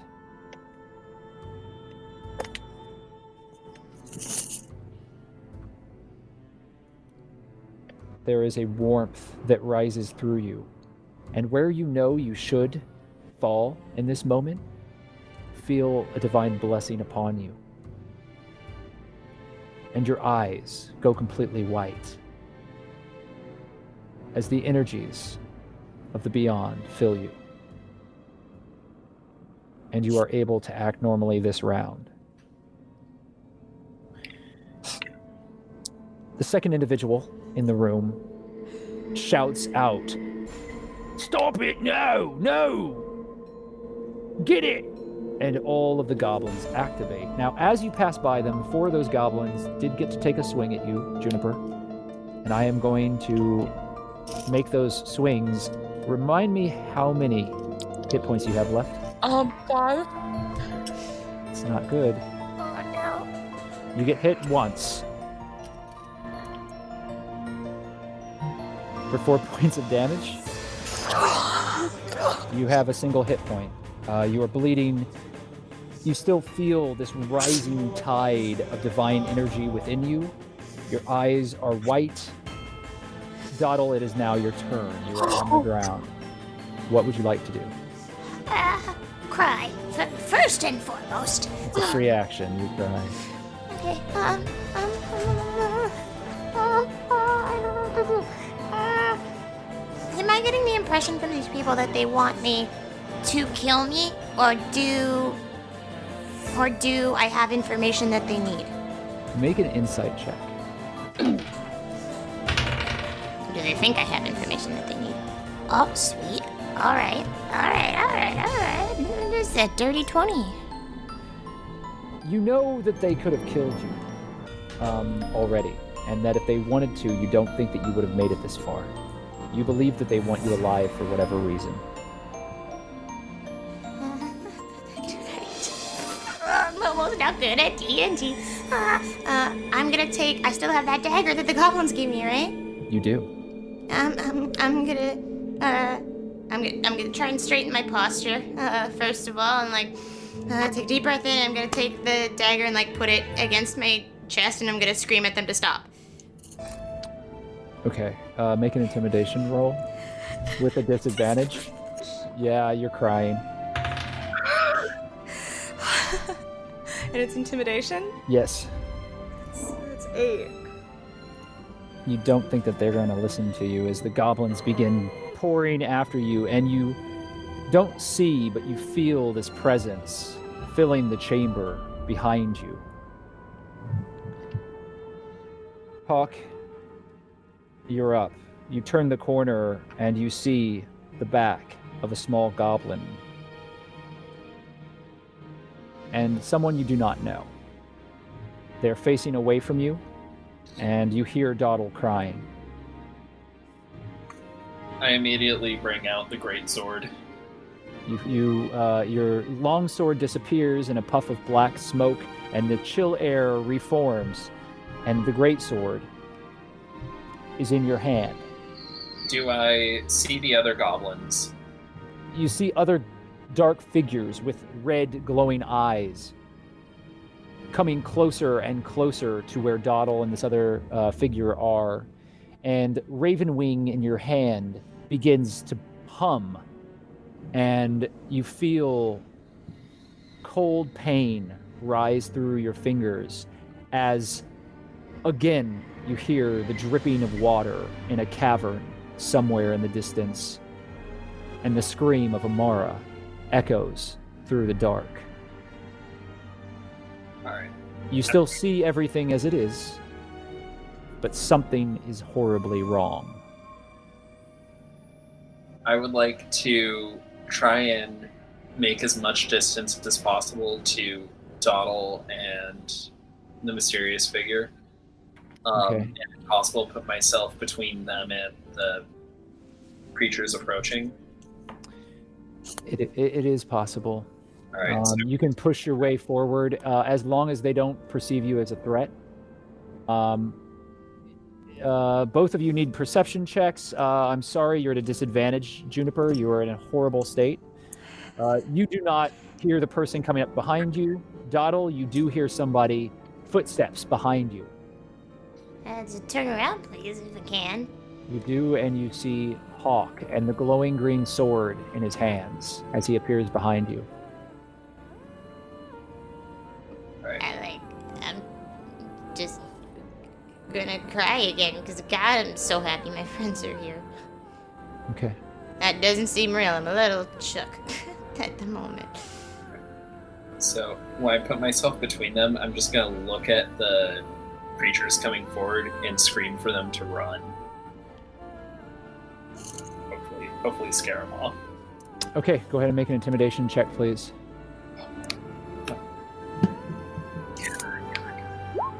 It's 14 plus 7, so that's 21. Oh, nice. Okay, that's good. So you shout, and this flaming blade is glowing in the space, and the goblins immediately skid to a stop. The entire force of goblins has stopped in their tracks, but they have not turned and are not running away. They are slowly stepping backwards, their strange bone weapons held outward. So you are up next, actually, Siraye. You are running through this corridor. What would you like to do? The guards are approaching. They're further back. You've won some space, but they can clearly see you, and crossbow bolts start firing around you. So I'm in that hallway with all the doors, right? There are 2 hallways with a lot of doors, but you've gone down the right, yes. Okay, I'm going to keep going. Keep booking it. Just booking it. You're just going to keep going straight down the hallway? Keep running, yeah. Okay, go ahead and make a, let's make an athletics check, and then I'm going to fire some arrows at you, depending on where you get.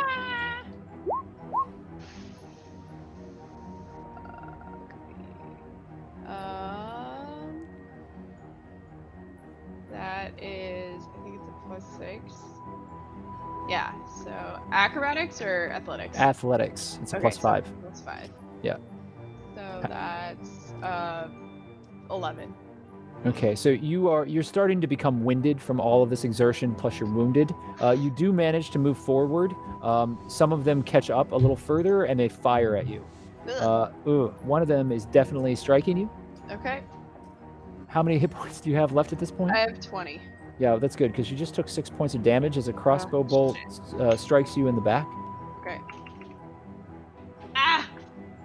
The others miss, though, as they fly around you. They're still at a pretty far range.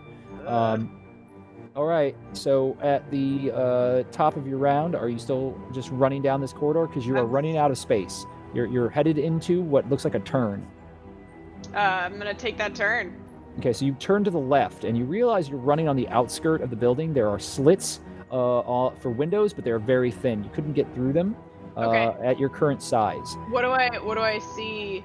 Do I see like the ground? Do I see a roof? What do I see through the slits? You see the roofs of Waterdeep off in the distance. You're about on the 2nd floor, so just low roofs. Is there any?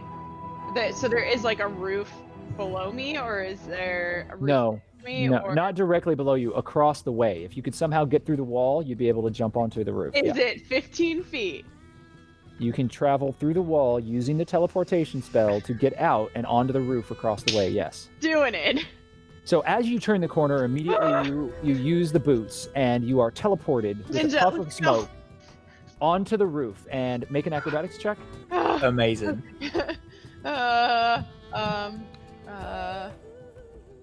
Acrobatics. Yeah. So +5. Oh my god! Is it a 1? Oh my lord.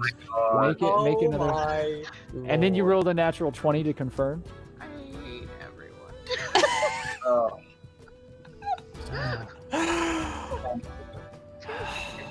Alright, I teleport and You land on the roof, and immediately you fall through it.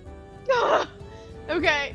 The roof collapses. Like the weight of your body on this patch was just in the exact wrong place as the thatched roof collapses inward, and you fall down into a room, toppling out of sight, and you land very firmly onto a very large feathered bed that explodes outward, and feathers fill the room. You hear a scream as an old lady who's working at a weaving loom turns and sees you in her bedchamber. I'm so sorry, ma'am. I didn't mean to drop in on you like this, and I'm still gonna try and keep up the act. As best Never as I drop can. the bit. You are bleeding everywhere. There was this rogue guard that attacked, and oh gosh, I'm so sorry, ma'am. I'm trying to get as far away. I'm sorry, and I'm gonna get up. And I'm gonna try and find like a. You take 2 points of damage from the fall. Ow. Okay. Fair. So I'm at 12. Oh god, and I'm gonna get up, and I'm gonna is there like a door or some back door? This room does have a door, Great. and it leads out into a hallway, and Okay, it looks sorry, like ma'am. somebody. Yeah, it's someone's private home. You're walking down the stairs, I don't and know why you live right next to the jail, man, but maybe next time. there's a hearth, and as you walk down, you see a lot of pegs on the wall, and they all have city guard cloaks hanging on them. Oh, how awkward! Oh man, you must you're part of the guard, or do you make guard cloaks?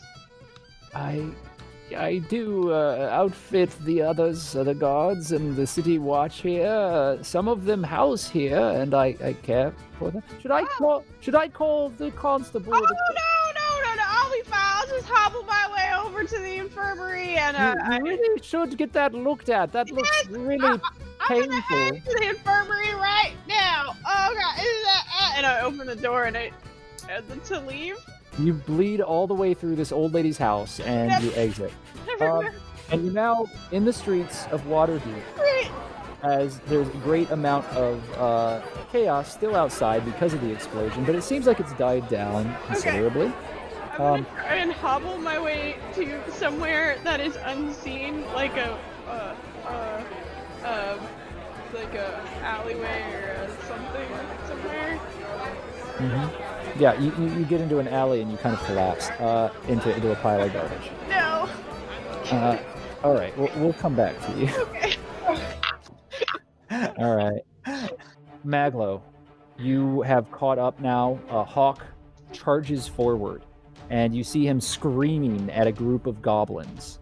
You see Dawdle, and you see someone you've never met before, standing next to Dawdle, horribly wounded, bleeding profusely, and holding their head as they seem to be in a great amount of pain. Dawdle is on the ground crying, holding a bone dagger in front of her. With her arms are free, but there's a metal collar around her neck, and she's dressed in rags. And you come upon the scene as Hawke charges forward. What would you like to do? All the goblins have stopped, right? They have. In fact, they're moving back slowly. They're not running, but they're retreating. I'm trying to figure out what the biggest big boy damage I could do is. Mag's gonna run towards Juniper he puts his hand on her shoulder and then like turns to face and is like, Jesus Christ, you look like a fucking mess. Hi, my name's Maglo. Take this. And he's gonna hand her an experimental elixir and be like, I don't know what it does. You're right, Dartle. You look shit. I'm gonna deal with you in 1 second. And then he's gonna put his hand in his bag. He's gonna pull out this small bomb. Be like, Hawke, move it. And he's just gonna lob it down the hall and cast flaming sphere on the goblins down the hall. Okay. So the first thing you do is you thrust this potion into the stranger's which is a hand. free action. It's an actual totally. drink. It is free.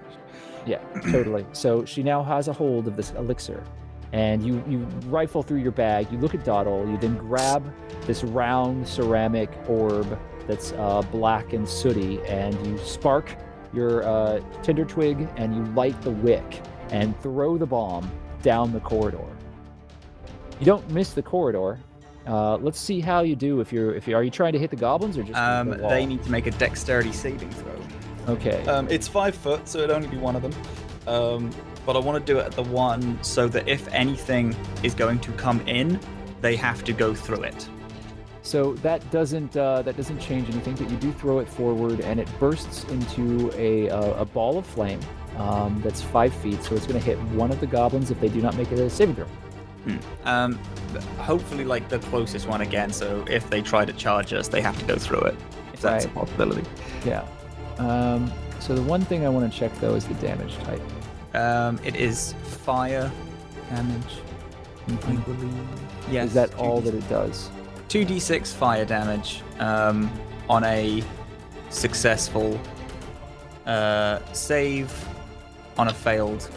Sorry, on a successful one, they take half as much. On a failed one, they take 2d6. Right. However, it's specifically 2d6 plus 4 for me because it's alchemist supplies, which is a weird artificer thing. But apparently, I get plus 4 to all spell damage. Very weird. Go ahead and roll your damage. And then you can move the sphere. I can move the sphere as a bonus action, yeah. Yeah. So that's 9 plus 4. That's 13. Okay. So immediately this bomb ignites and the walls shake and dust and little bits of stone start falling from the ceiling. And the goblin in front of you, how much damage was that? 13.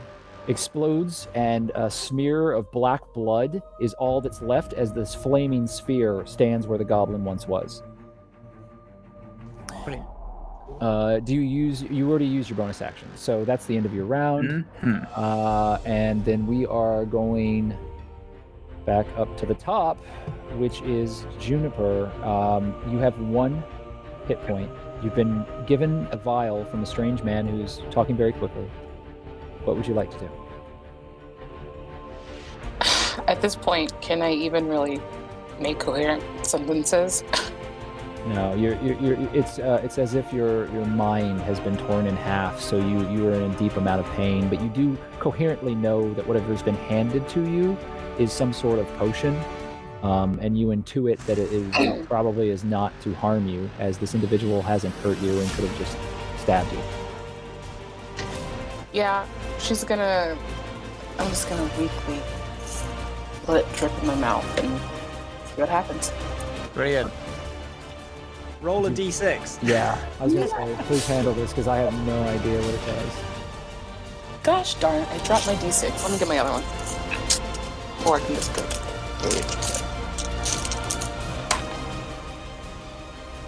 Two? Your walking speed is increased by 10 foot for 1 hour. That's all it does. Nothing else. I told you I don't know what it does. You feel faster, and you do feel as if you could move a little more quickly. There's something like you're highly energetic, and you're kind of twitching as if you've just imbibed a large amount of caffeine.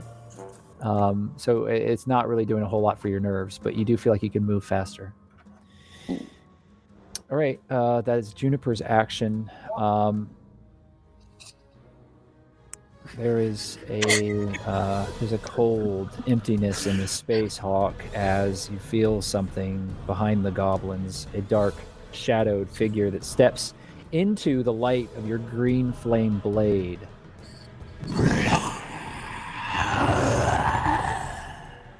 Echoes through your mind.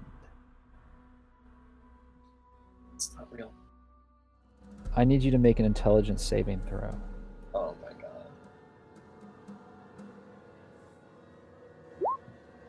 6 plus 1, so that's a 7. You take 11 points of psychic damage. You're immediately hit with the wave of this psychic attack as it echoes through your mind, and for a moment, all you see is that cavern, the Underdark. You're surrounded by the lichen and the moss, and you see the dead bodies of the mercenaries all around you, and Amara is screaming as the Mind Flayer is holding her by her chin up off the ground as she squirms and kicks, trying to escape his clawed grasp. Tentacles flail outward as he pulls her closer and closer, his tentacles wrapping around her face and pulling her into an embrace with a thick, horrid, crunching noise. You are stunned. You will operate as stunned for a period of time.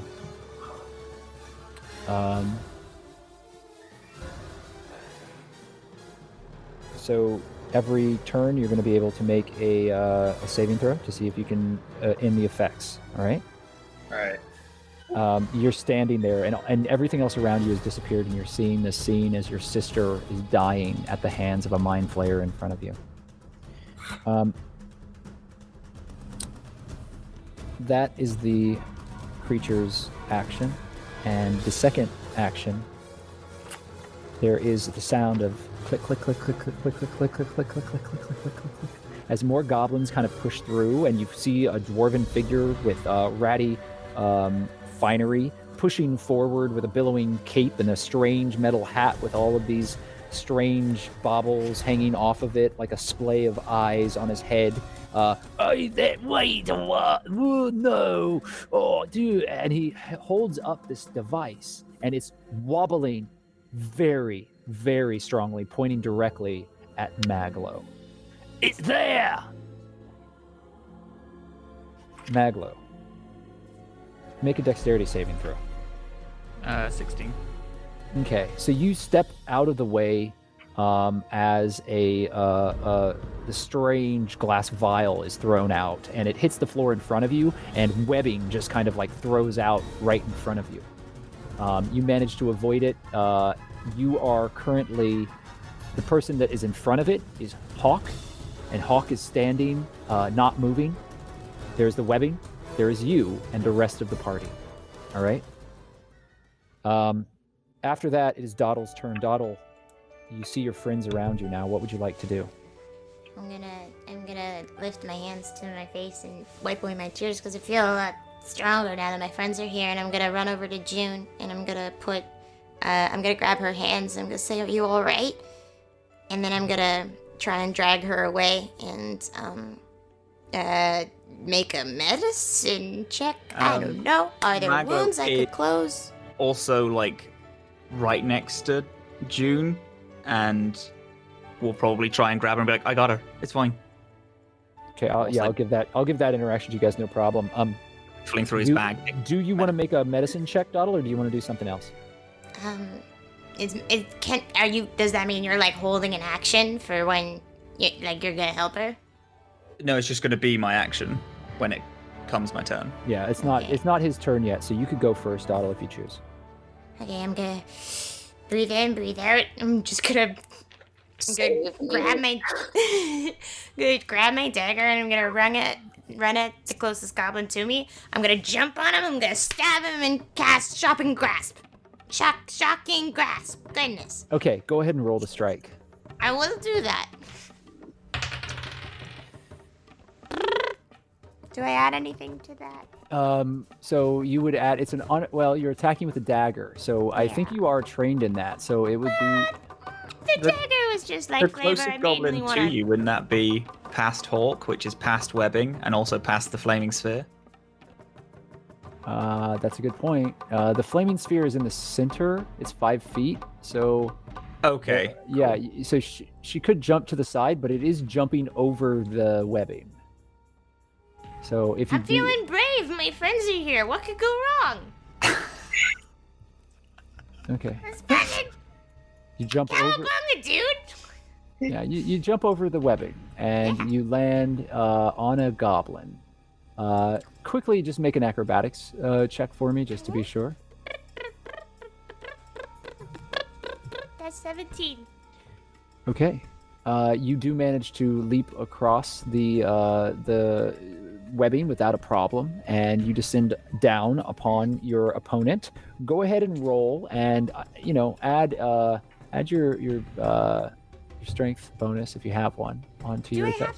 Do we have to choose between Shocking Grasp and the dagger? Because the dagger was just like to make it look cool, and I was like, maybe it's like a conductivity thing. Yeah, just roll for your Shocking Grasp, and then we'll just add we'll add that in as flavor. Okay. I rolled 20 to find out if I hit, yeah? Yes, roll a d20. Mad spell. Oh, God. Spell. So it's. That's. Hi, Lucy. That's 15. Lucy. Okay, so you roll 2d8 damage as you strike down with this dagger as lightning sparks off of your weapon. It is bone, so it's not as conductive as it might seem, but it is very, very intimidating as the goblin shrieks as your weapon comes down. Actually, you roll, 2d8. So go ahead and roll your damage. Wow. 3 points of damage. You slice across the goblin as lightning strikes, and the goblin shrieks and moves back, and black blood bellows out of their chest, and the goblin looks at you. Betrayer! Betrayer! And I'm gonna tell him to suck my dick in Elvish. I don't say that, but I do say I'm gonna say something in Elvish, probably along the lines of like, I'm not one of you, or okay. like that. So whatever you say in Elvish falls upon deaf ears, as they do not understand Elvish, but they get the idea of it. And filthy language in the filthy mouth of the betrayer. How dare you? Yeah, I am gonna bonus action hide. I'm gonna go under the platform thing they were carrying us on. Okay, you roll underneath the palanquin, which is sitting off to the side, as you see that Big Hat is stepping off of it for the first time, stepping off of that palanquin. You roll underneath it and now are hiding. And immediately the goblin that you struck, hey, come back here! That's not fair! And is offended that you would hide and act like a goblin. All right, that is Doddle's turn. That moves us over to the other goblins. They are immediately taking this advantage to try to strike at Hawke, who is stunned, so they are attempting to gang up on him. You can't move, and you can only speak falteringly. You automatically fail any dexterity saving throw.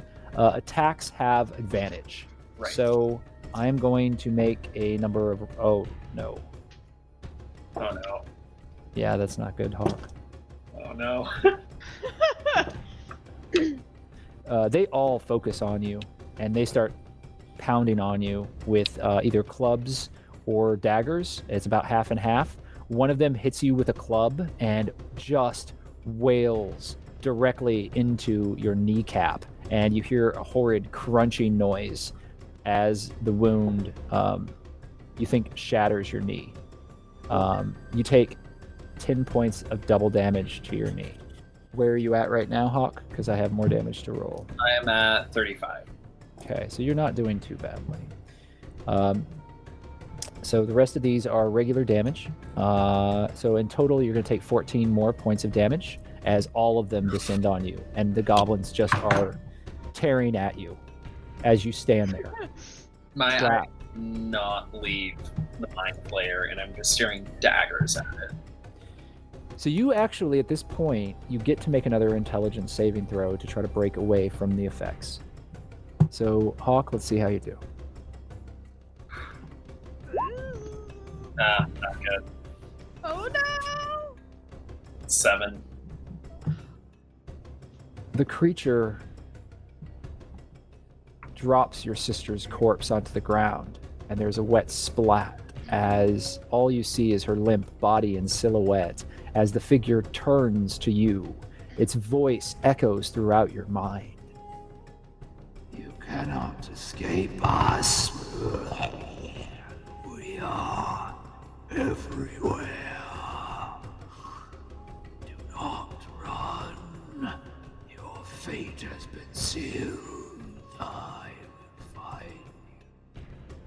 We will find. And that is your action. Moving down, Siraye. Is there anything that you'd like to do? I'm gonna, do I feel like anyone's following or catching on to where I am, or... Make an investigation check.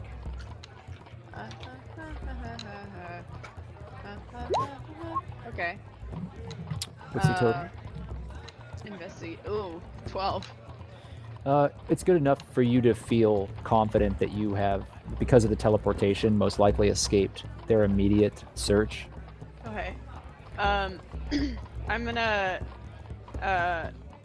try and... Okay, I'm gonna try and bandage my... No. I'm just gonna try and get out of there as best I can and not be seen, so I'm gonna throw up my Cloak of Elven Kind. And I'm just gonna try and hobble my way out of here as best as possible. You hobble your way through the alley. And I'm gonna try and head toward Rosie's shop.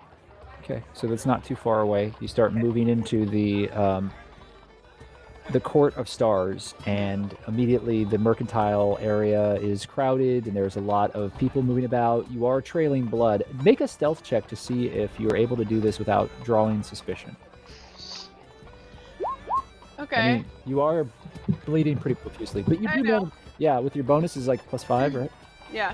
Okay, so you actually managed to move through the streets without drawing any suspicion. And you stumble into the Court of Stars, and as you burst into Rosie's shop, you see that flag, that sign that's hanging outside of her tent, and it is a gem, a pink gem with a face on it that's winking, and you stumble in and collapse into the arms of Bone Splitter. And the last thing that you see before passing out are a pair of huge blue eyes and a shock of crazy pink hair. It is now Maglo's turn. Maglo, what are you doing? Maglo's like looking Juniper over, and after she drinks the thing and she just like starts juddering slightly, he's like, shame, I didn't want it to do that.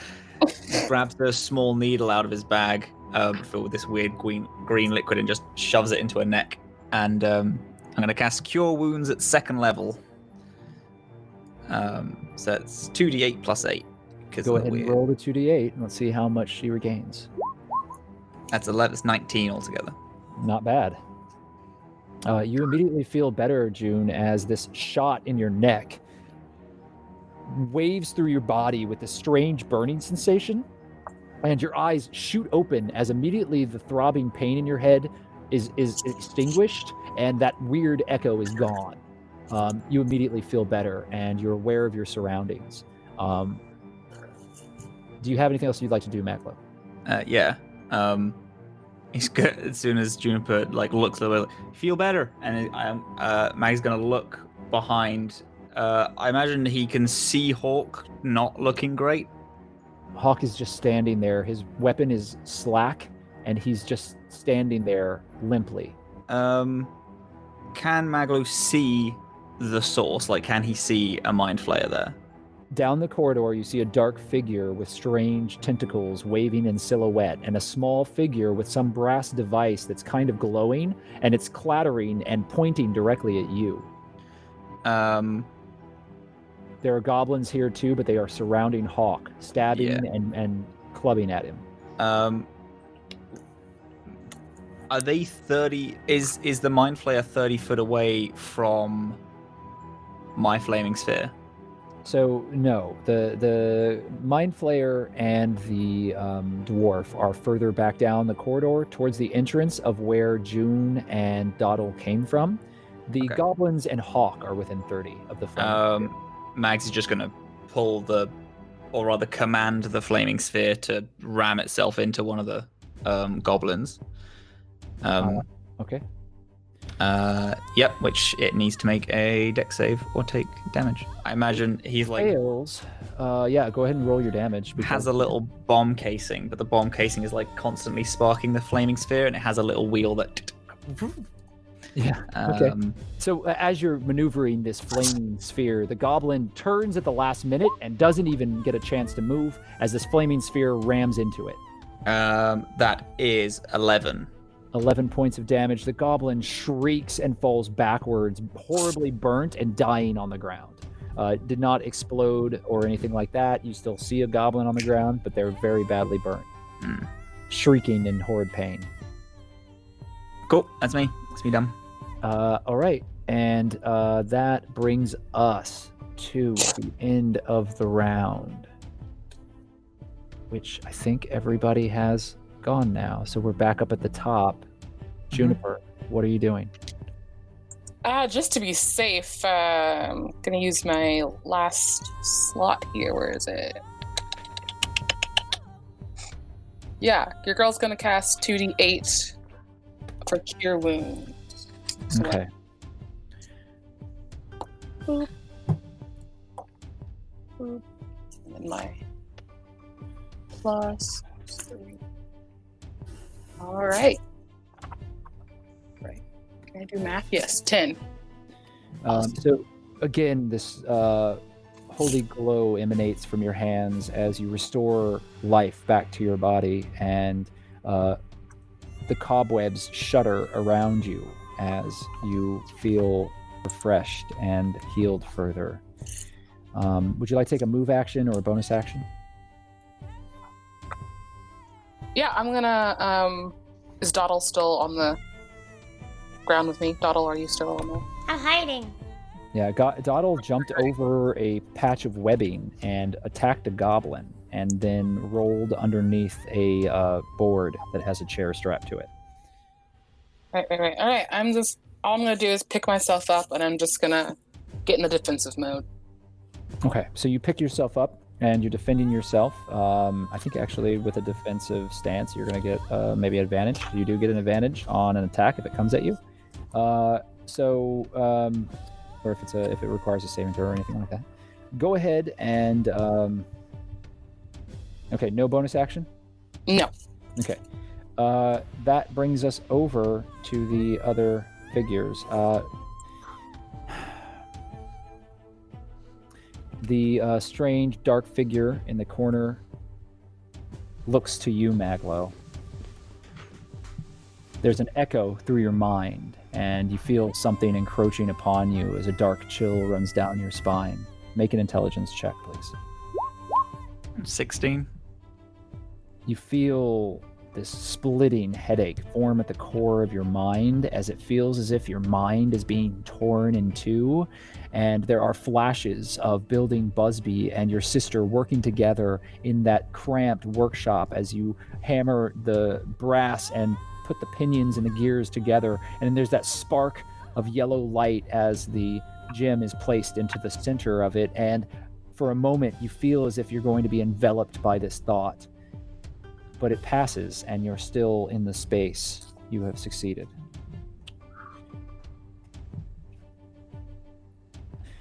The dwarven figure throws another vial, however. Make a dexterity save, please. That was 8. Immediately, the vial explodes around your feet, and sticky webbing explodes outward. You can make a strength check on your turn to try to escape, but you are currently entangled, and you're at a disadvantage for any sort of physical attacks until you're free. Does that count as restrained, sorry? Yeah, it's restrained. So Right. you, attack rolls have advantage, and you have a And disadvantage. my attack rolls. Okay. Yeah. Drill. Yeah. Well, your speed becomes 0. Actually, you do not have a Oh, yeah, you do. You do have disadvantage on your attack rolls. My apologies. Okay, so that is the end of that. It moves over to Doddle. Doddle, you are underneath this board. What would you like to do? How close is the mind flayer to me? It is 30 feet away currently. You can see this robe off in the distance with a dwarf in front of you, and between you and it. All Alright, I'm gonna crawl out from under the boards, and I would like to wave my hands around and cast Firebolt at it. Please and thank you. Lucy, Okay. I need this dice. Okay, so you shoot a firebolt. That's 16. 16. Sorry, why did I? There it is. Yes, you strike with your firebolt. Go ahead and roll damage. I would also like to use Fury of the Small, please and thank you, because I am quite upset. Use Fury of the Smog. Mm-hmm. That's plus 2d10. Blip, blip. 2d10. Boop. And that's plus 7, so 20! Excellent. Yes. So 20 points of damage. Look at me, I used a D&D thing. Are you proud of me? This is very good. This is very fucking good. I forgot I had that until I found it. Immediately, the creature, you can hear it in all of your minds, shrieks. And the tentacles wave in this pained look as fire rakes across the figure and you stand. Dottle, would you like to take a move or a bonus action? I'm gonna hide again. Crawl back under the board. Okay, make It's safe.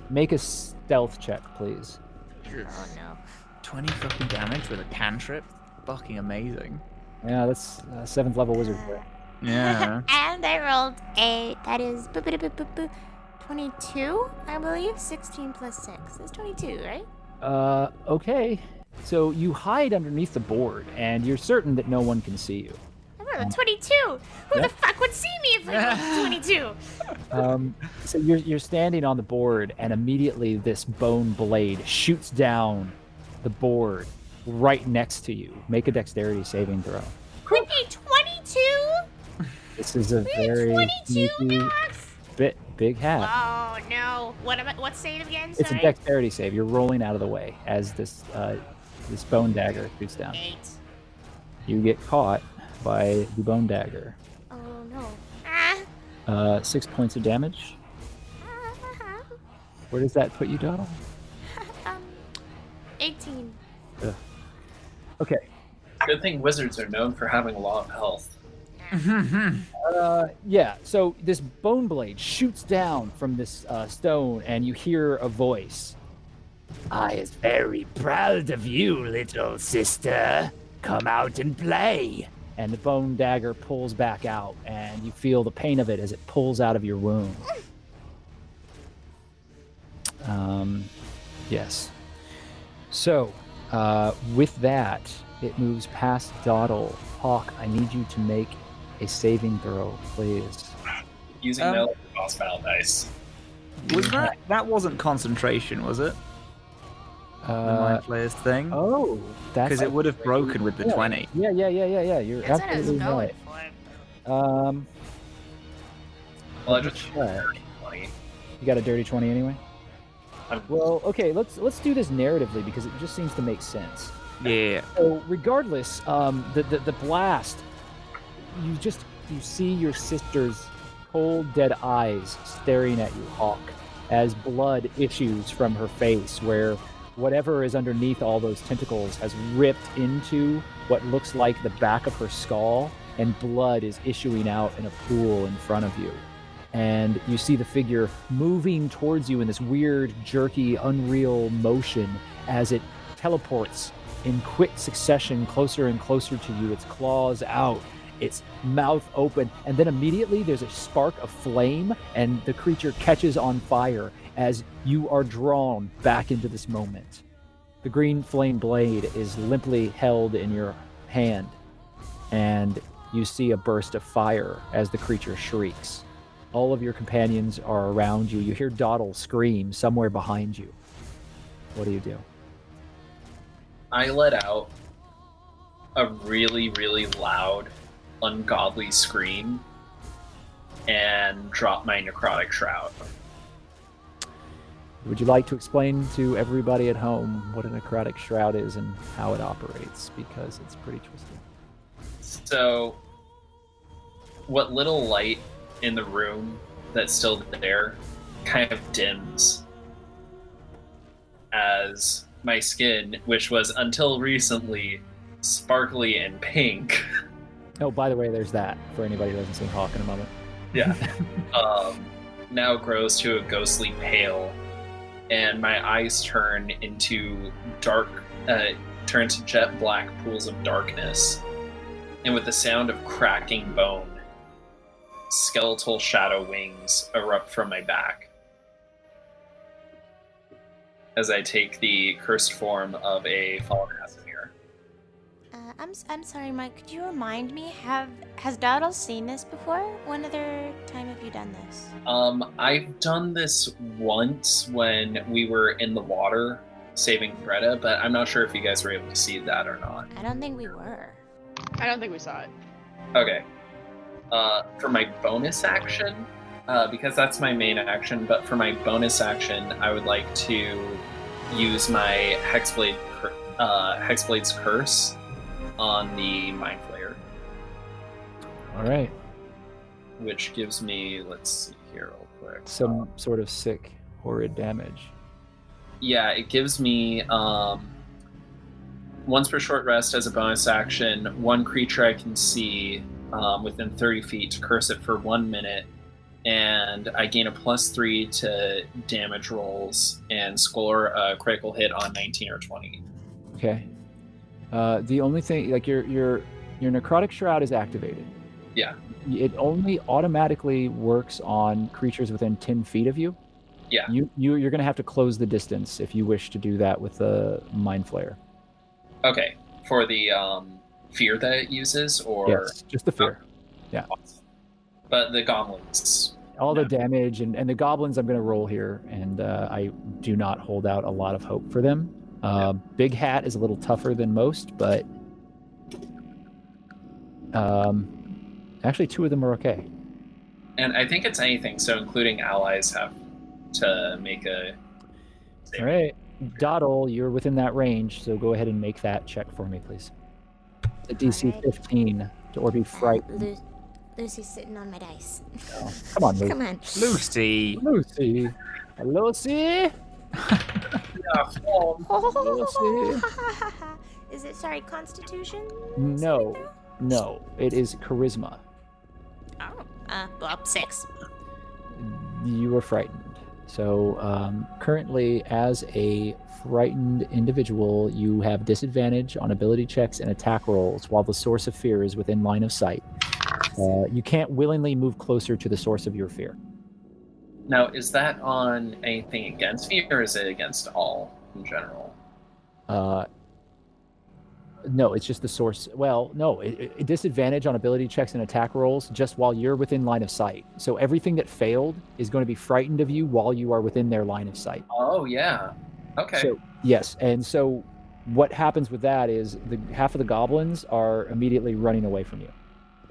There is currently Big Hat is turning towards them and screaming in Goblin, which only Doddle understands. Which pretty much Doddle for your information. Big Hat is, "I'll kill you all," as they run away. Big Hat, perhaps unwisely, is still there shouting into the dark, and that was your necrotic shroud. Right. There are 2 goblins in Big Hat remaining. There is the dwarf and there is the Mind Flayer, both of which are outside of your range currently. Do I still have my movement? You have your movement, and I believe that doesn't take an action. Is that an action? Yeah, it is an action. So popping your necrotic shroud is your action, but you can take a move action. All right. For my move action, I'd like to close the distance towards the Mind Flayer, but closer to the goblin that's been attacking Doddle. Okay, so you want to close the distance towards the Mind Flayer. It's really kind of an either or, because you're either going to move sideways or you're going to move forward. Okay, I'll move forward. The Doddle and the Goblin are here. Forward is towards the other 2 enemies. Okay, yeah, I'll move forward. Okay. So you push forward. Do you take your full move action? Yes. And your move is 30 feet, which puts you directly into their range. Okay. Nothing seems to happen as you get closer, except is it when you walk within the range, or is it just once it's popped? You fragment What's until the end of your next turn for one. Okay, so everybody for until the end of your next turn. So this is still your turn. You move forward. The Mind Flayer is fine. However, the dwarf, seeing you, his eyes go wide and he stumbles backwards and attempts to flee back into the room that he came from. The device in his hand falls to the floor. Okay, so then that brings it down to, I believe, the goblins. 2 goblins are remaining. They were attacking you. They don't want to attack you, so I'm going to make a morale check to see what they do. Okay, they don't flee, but they're not going to attack you, Hawke. They immediately turn and try to help Big Hat catch the other goblin.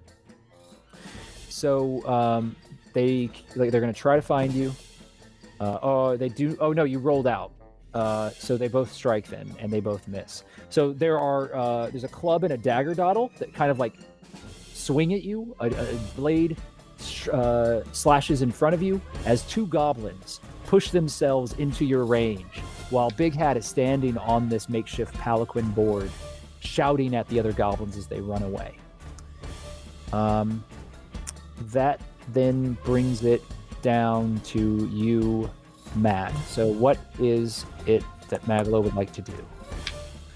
The dwarf is frightened, correct? Yes, the dwarf is terrified of Hawke.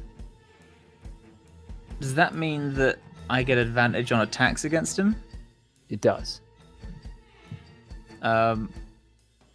Even though they have advantage on ability checks.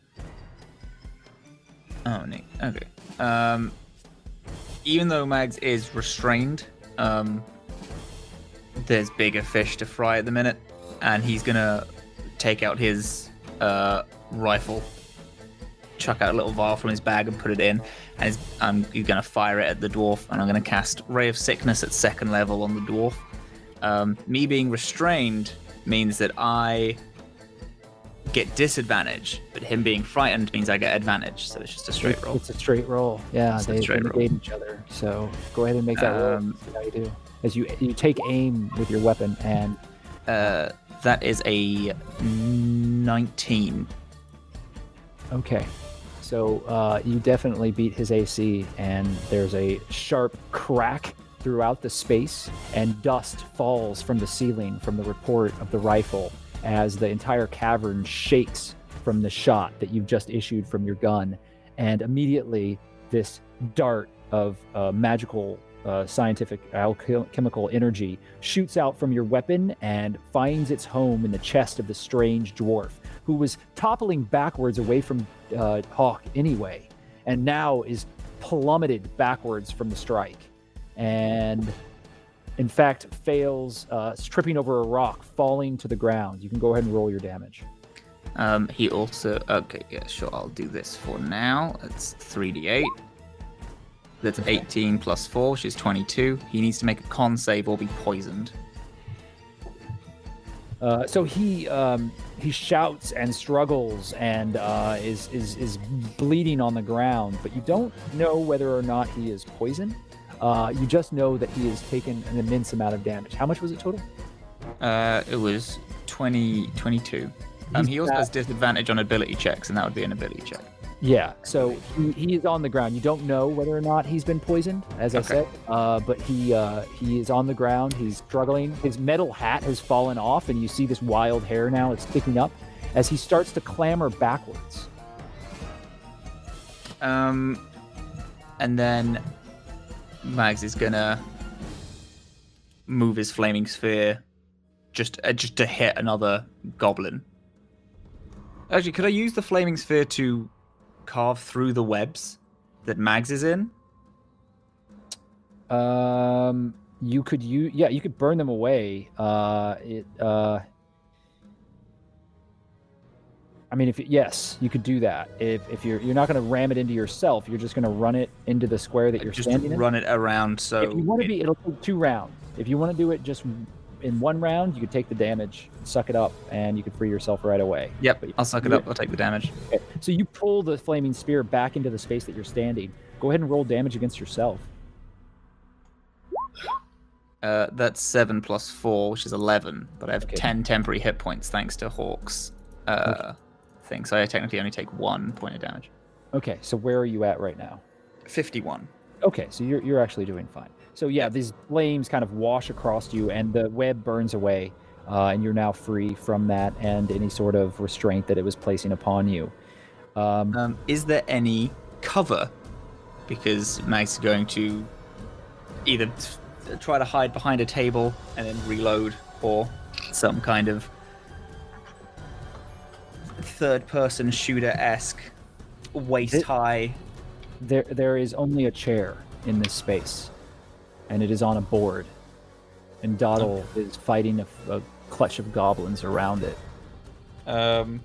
Everything else is just like a thin stone hallway, and there's shouts and explosions and all of these things happening within these walls, and the walls are shaking very slightly.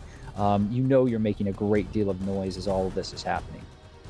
Yeah, he'll just reposition himself like 10 foot away from the sphere. Okay. Actually, no, he'll go behind it. He'll hide behind so he's out of the mind flayer's line of sight. Okay, so you step behind the flaming sphere and use it to conceal yourself. As you do so, it ends your round. I believe that puts us... Have I forgotten anybody? No, I don't believe so. Back up at the top, Juniper, what are you doing? Okay, at this point, everyone's gone forward, right? And I'm still farther back. That is correct. They're now the only... Well, actually, I would say Maglo is back with you. In fact, Maglo has now moved behind the flaming sphere. And so the two of you were kind of in the back. In front of all of this, there's a patch of spider webs. And then Dottle is currently fighting with some goblins. And then in front of that, Hawke is standing with a green flame blade. All right, let me see what I can do here, since I haven't really had a rest. I'm so sorry. Can I have Maglo grab his pistol and throw it to Juniper? Did you have a bonus action left? Oh, I didn't have a bonus action. No. Shit. Never mind. Okay, so I would say no. Yeah, that's fine. You can do it as a bonus action next round. It's cool. Fine. Hold on, I'm looking here. Is there... You fire those at a disadvantage if you're not trained in them, correct? I think you just don't add proficiency. But maybe. Who knows? I mean, it's like proficiency. You just don't add proficiency if you're not proficient in them. But these are like very specialized, so it's like if you don't know what they are, I guess. Guns are pretty... I mean, they've been balanced fairly well now, but at least in my experience, which is mostly Pathfinder, it's the sort of thing you always want to temper a little bit so that it doesn't break anything. I'm definitely more, loyal to Dottle since I even know who she is. I'm gonna run over to my little green pal and try to thorn whip these jerks out of her face. Okay, there are two smaller goblins and one bigger goblin that are kind of surrounding her and closing in. Which one would you like We're to gonna go for the smallest just to get him out of the way. Okay, so go ahead and roll to strike with your thorn whip. All right.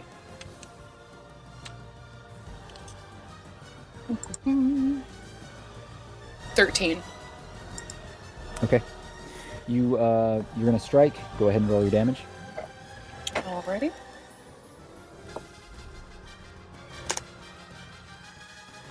Six. You do 6 points of damage, and the goblin shrieks and flips. Doesn't flip you off, but flips their head around, looking directly at you. Their eyes shocked that somebody has managed to sneak up upon them, and growls at you with broken fangs and an open mouth. You wrap these these vines across them as blood gouts out from the thorns on them. They shriek. Would you like? Did you move in closer? I did, yeah. Okay. Would you like to take a bonus action? Oh, for sure. Yeah, I want to use that action to actually just jump in front of Dottle very protectively. Mm-hmm. Okay, so you jump in front of Dottle, and you are now guarding Dottle. Immediately, The creature who is still burnt, flailing, looks back, eyes narrow at you, Hawke, and you hear an echoing call. You cannot escape us. And with a flash of light, the creature disappears. Leaving the dwarf lying on the ground, scattered, pulling themselves backwards, away from you. It's my turn? Or It is your... Actually, I'm sorry, it is Doddle's turn. Alright, I still got Big Hat doing some bullshit up above me. Yes. And one goblin that is paying attention to you, the other that is turned towards Juniper. Okay, I guess I'm just gonna, like, crawl out awkwardly and, like, climb up to Big Hat. He doesn't get an attack of opportunity or anything on me, does he? No, you're not disengaging, you're engaging. So it's Excellent. Yeah. You Just stab yeah. him. Okay, go ahead and roll the strike. Ah! Boop, boop, boop, boop, boop. Boop, boop, boop, boop. That roll was a 16, and then... I mean, it was stupid of me to... Wow, that was really dumb of me to stab him. What are the stats of a dagger? It's 1d4. I really should have used my magic. That's a thing I can do. I'll allow you to pivot to your shocking grasp if you want. I would really like to do that if you don't mind. Like, Toddle gets up there, she's like, wait a minute. So yeah, just for flavor, you stab him, and then you're like, oh yeah, and then you shock him. So go ahead and roll. I'm gonna shock him. But I did. Can I keep that 16 though? Because it's pretty good. Yeah, no, I'll allow you to keep the strike. 16 plus 8, 24. I mean, you definitely hit. Yeah. I'm just making sure you got a fucking 26 or 22 yeah. stealth roll. He has a really high. This is truly the final boss of our conquest here. It gets worse as things go along. You're all 7th level now, so you're doing pretty well against a mind flayer and a couple of higher level characters right now. So that's 4. 4 points of damage. Mm-hmm. So he kind of like shirks backwards as the electricity kind of rivets through his body, and he snarls at you. Do you have a bonus action or a move action that you'd like to take? Disengage? Yeah, you can do that for free. I understand that a little less than I do hide. It allows Hide you to move seems 5 feet back, so you can step out of range, and he'll have to move to you.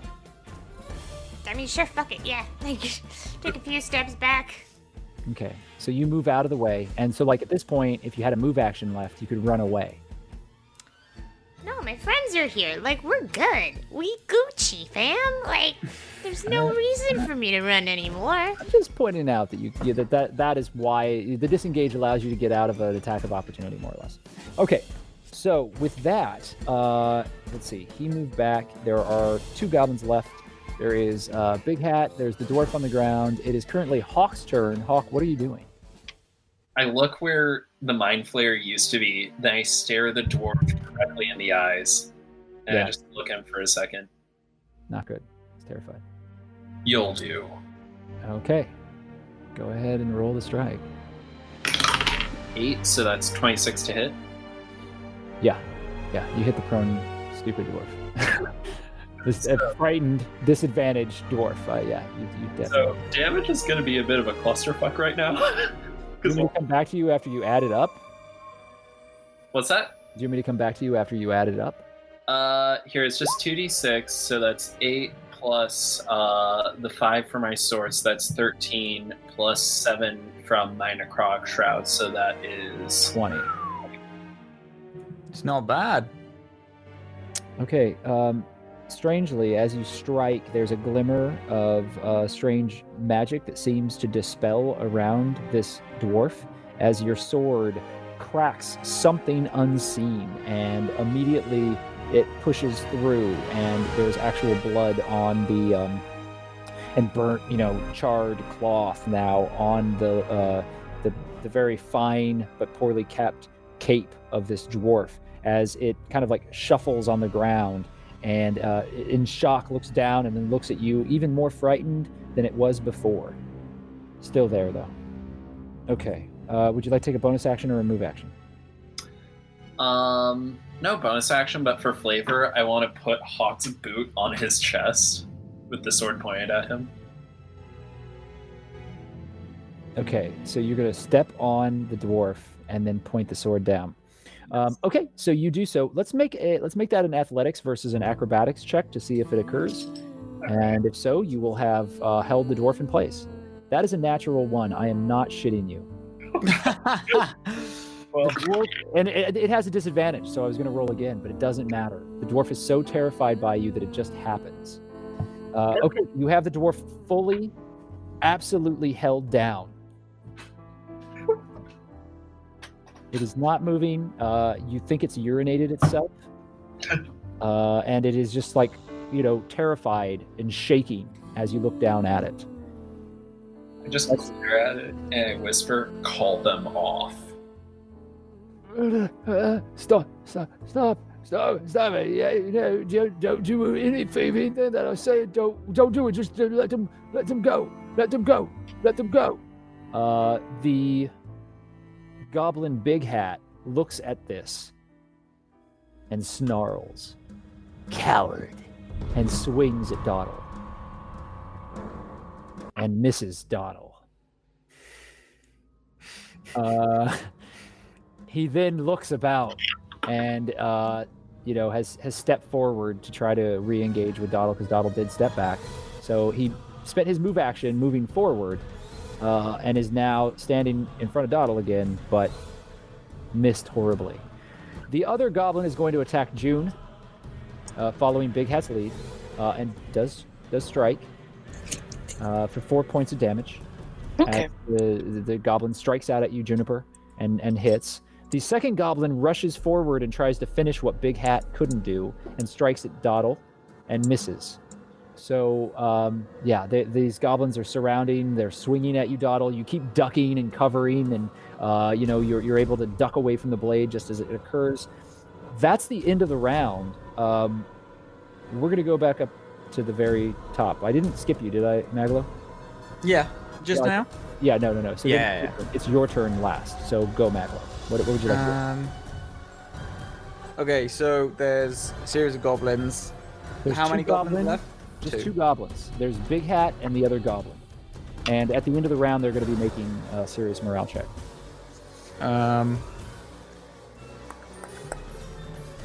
How far away is Big Hat from my flaming spear? Within 30 feet.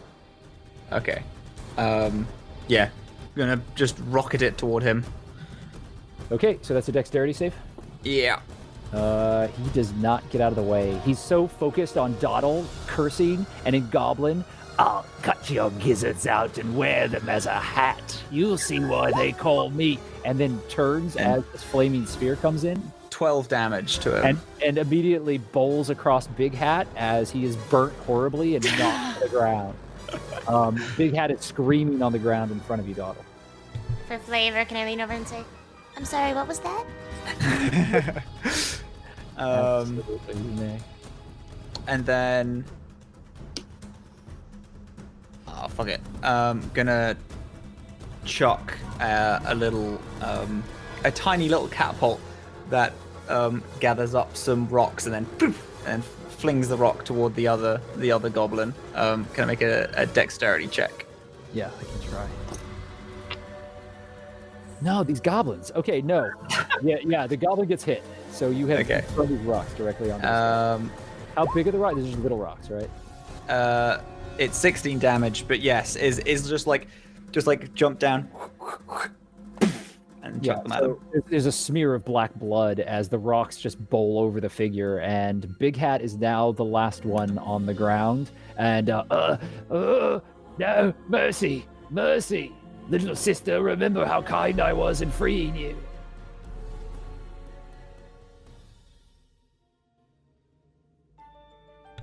You're waiting on me to make a decision? What?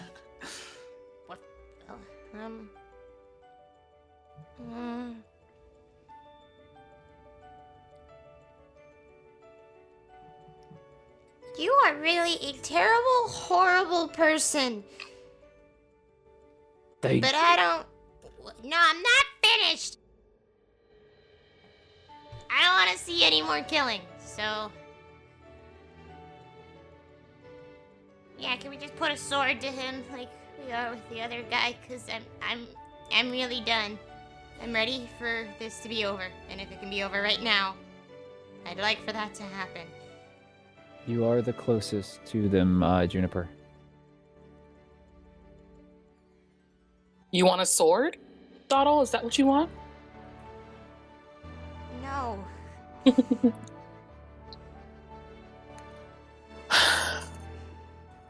No, I want to go home. You have to make a decision. Do you want me to end it here? Or do you want to walk away? I want everybody to walk away.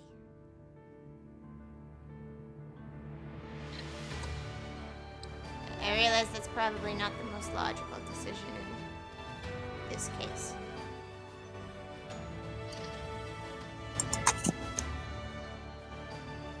Do me a favor, Dottle. Turn around.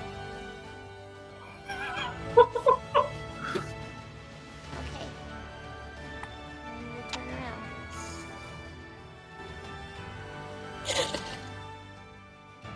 And even though she thinks that June's about to just like wipe this guy off the face of the earth, instead, June's gonna do like this.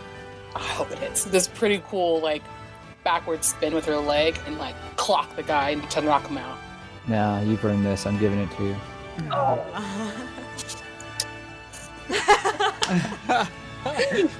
So immediately some teeth kind of shatter outward from Big Hat as you kick him across the side of the face and he falls unconscious onto the ground.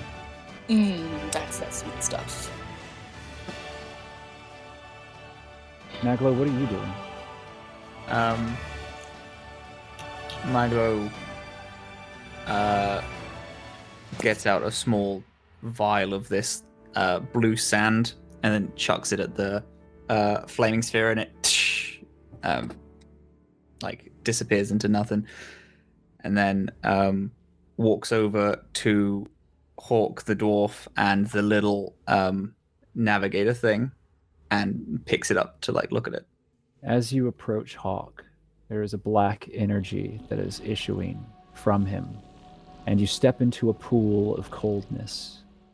And there are echoes in this place. You hear water dripping somewhere in a cavern underground far, far away.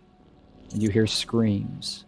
You hear the screams of a woman that you do not recognize.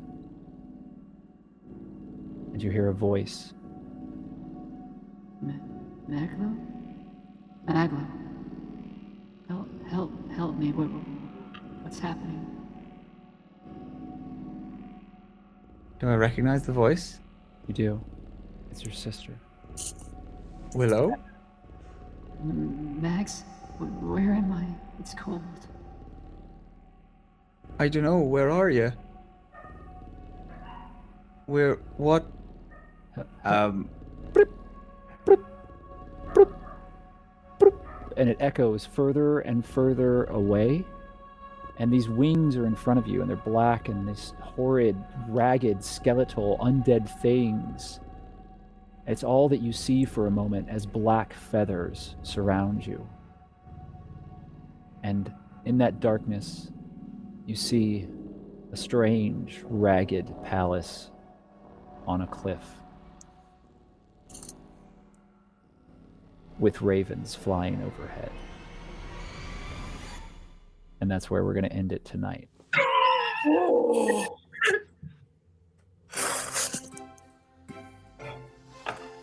Oh my god. Oh.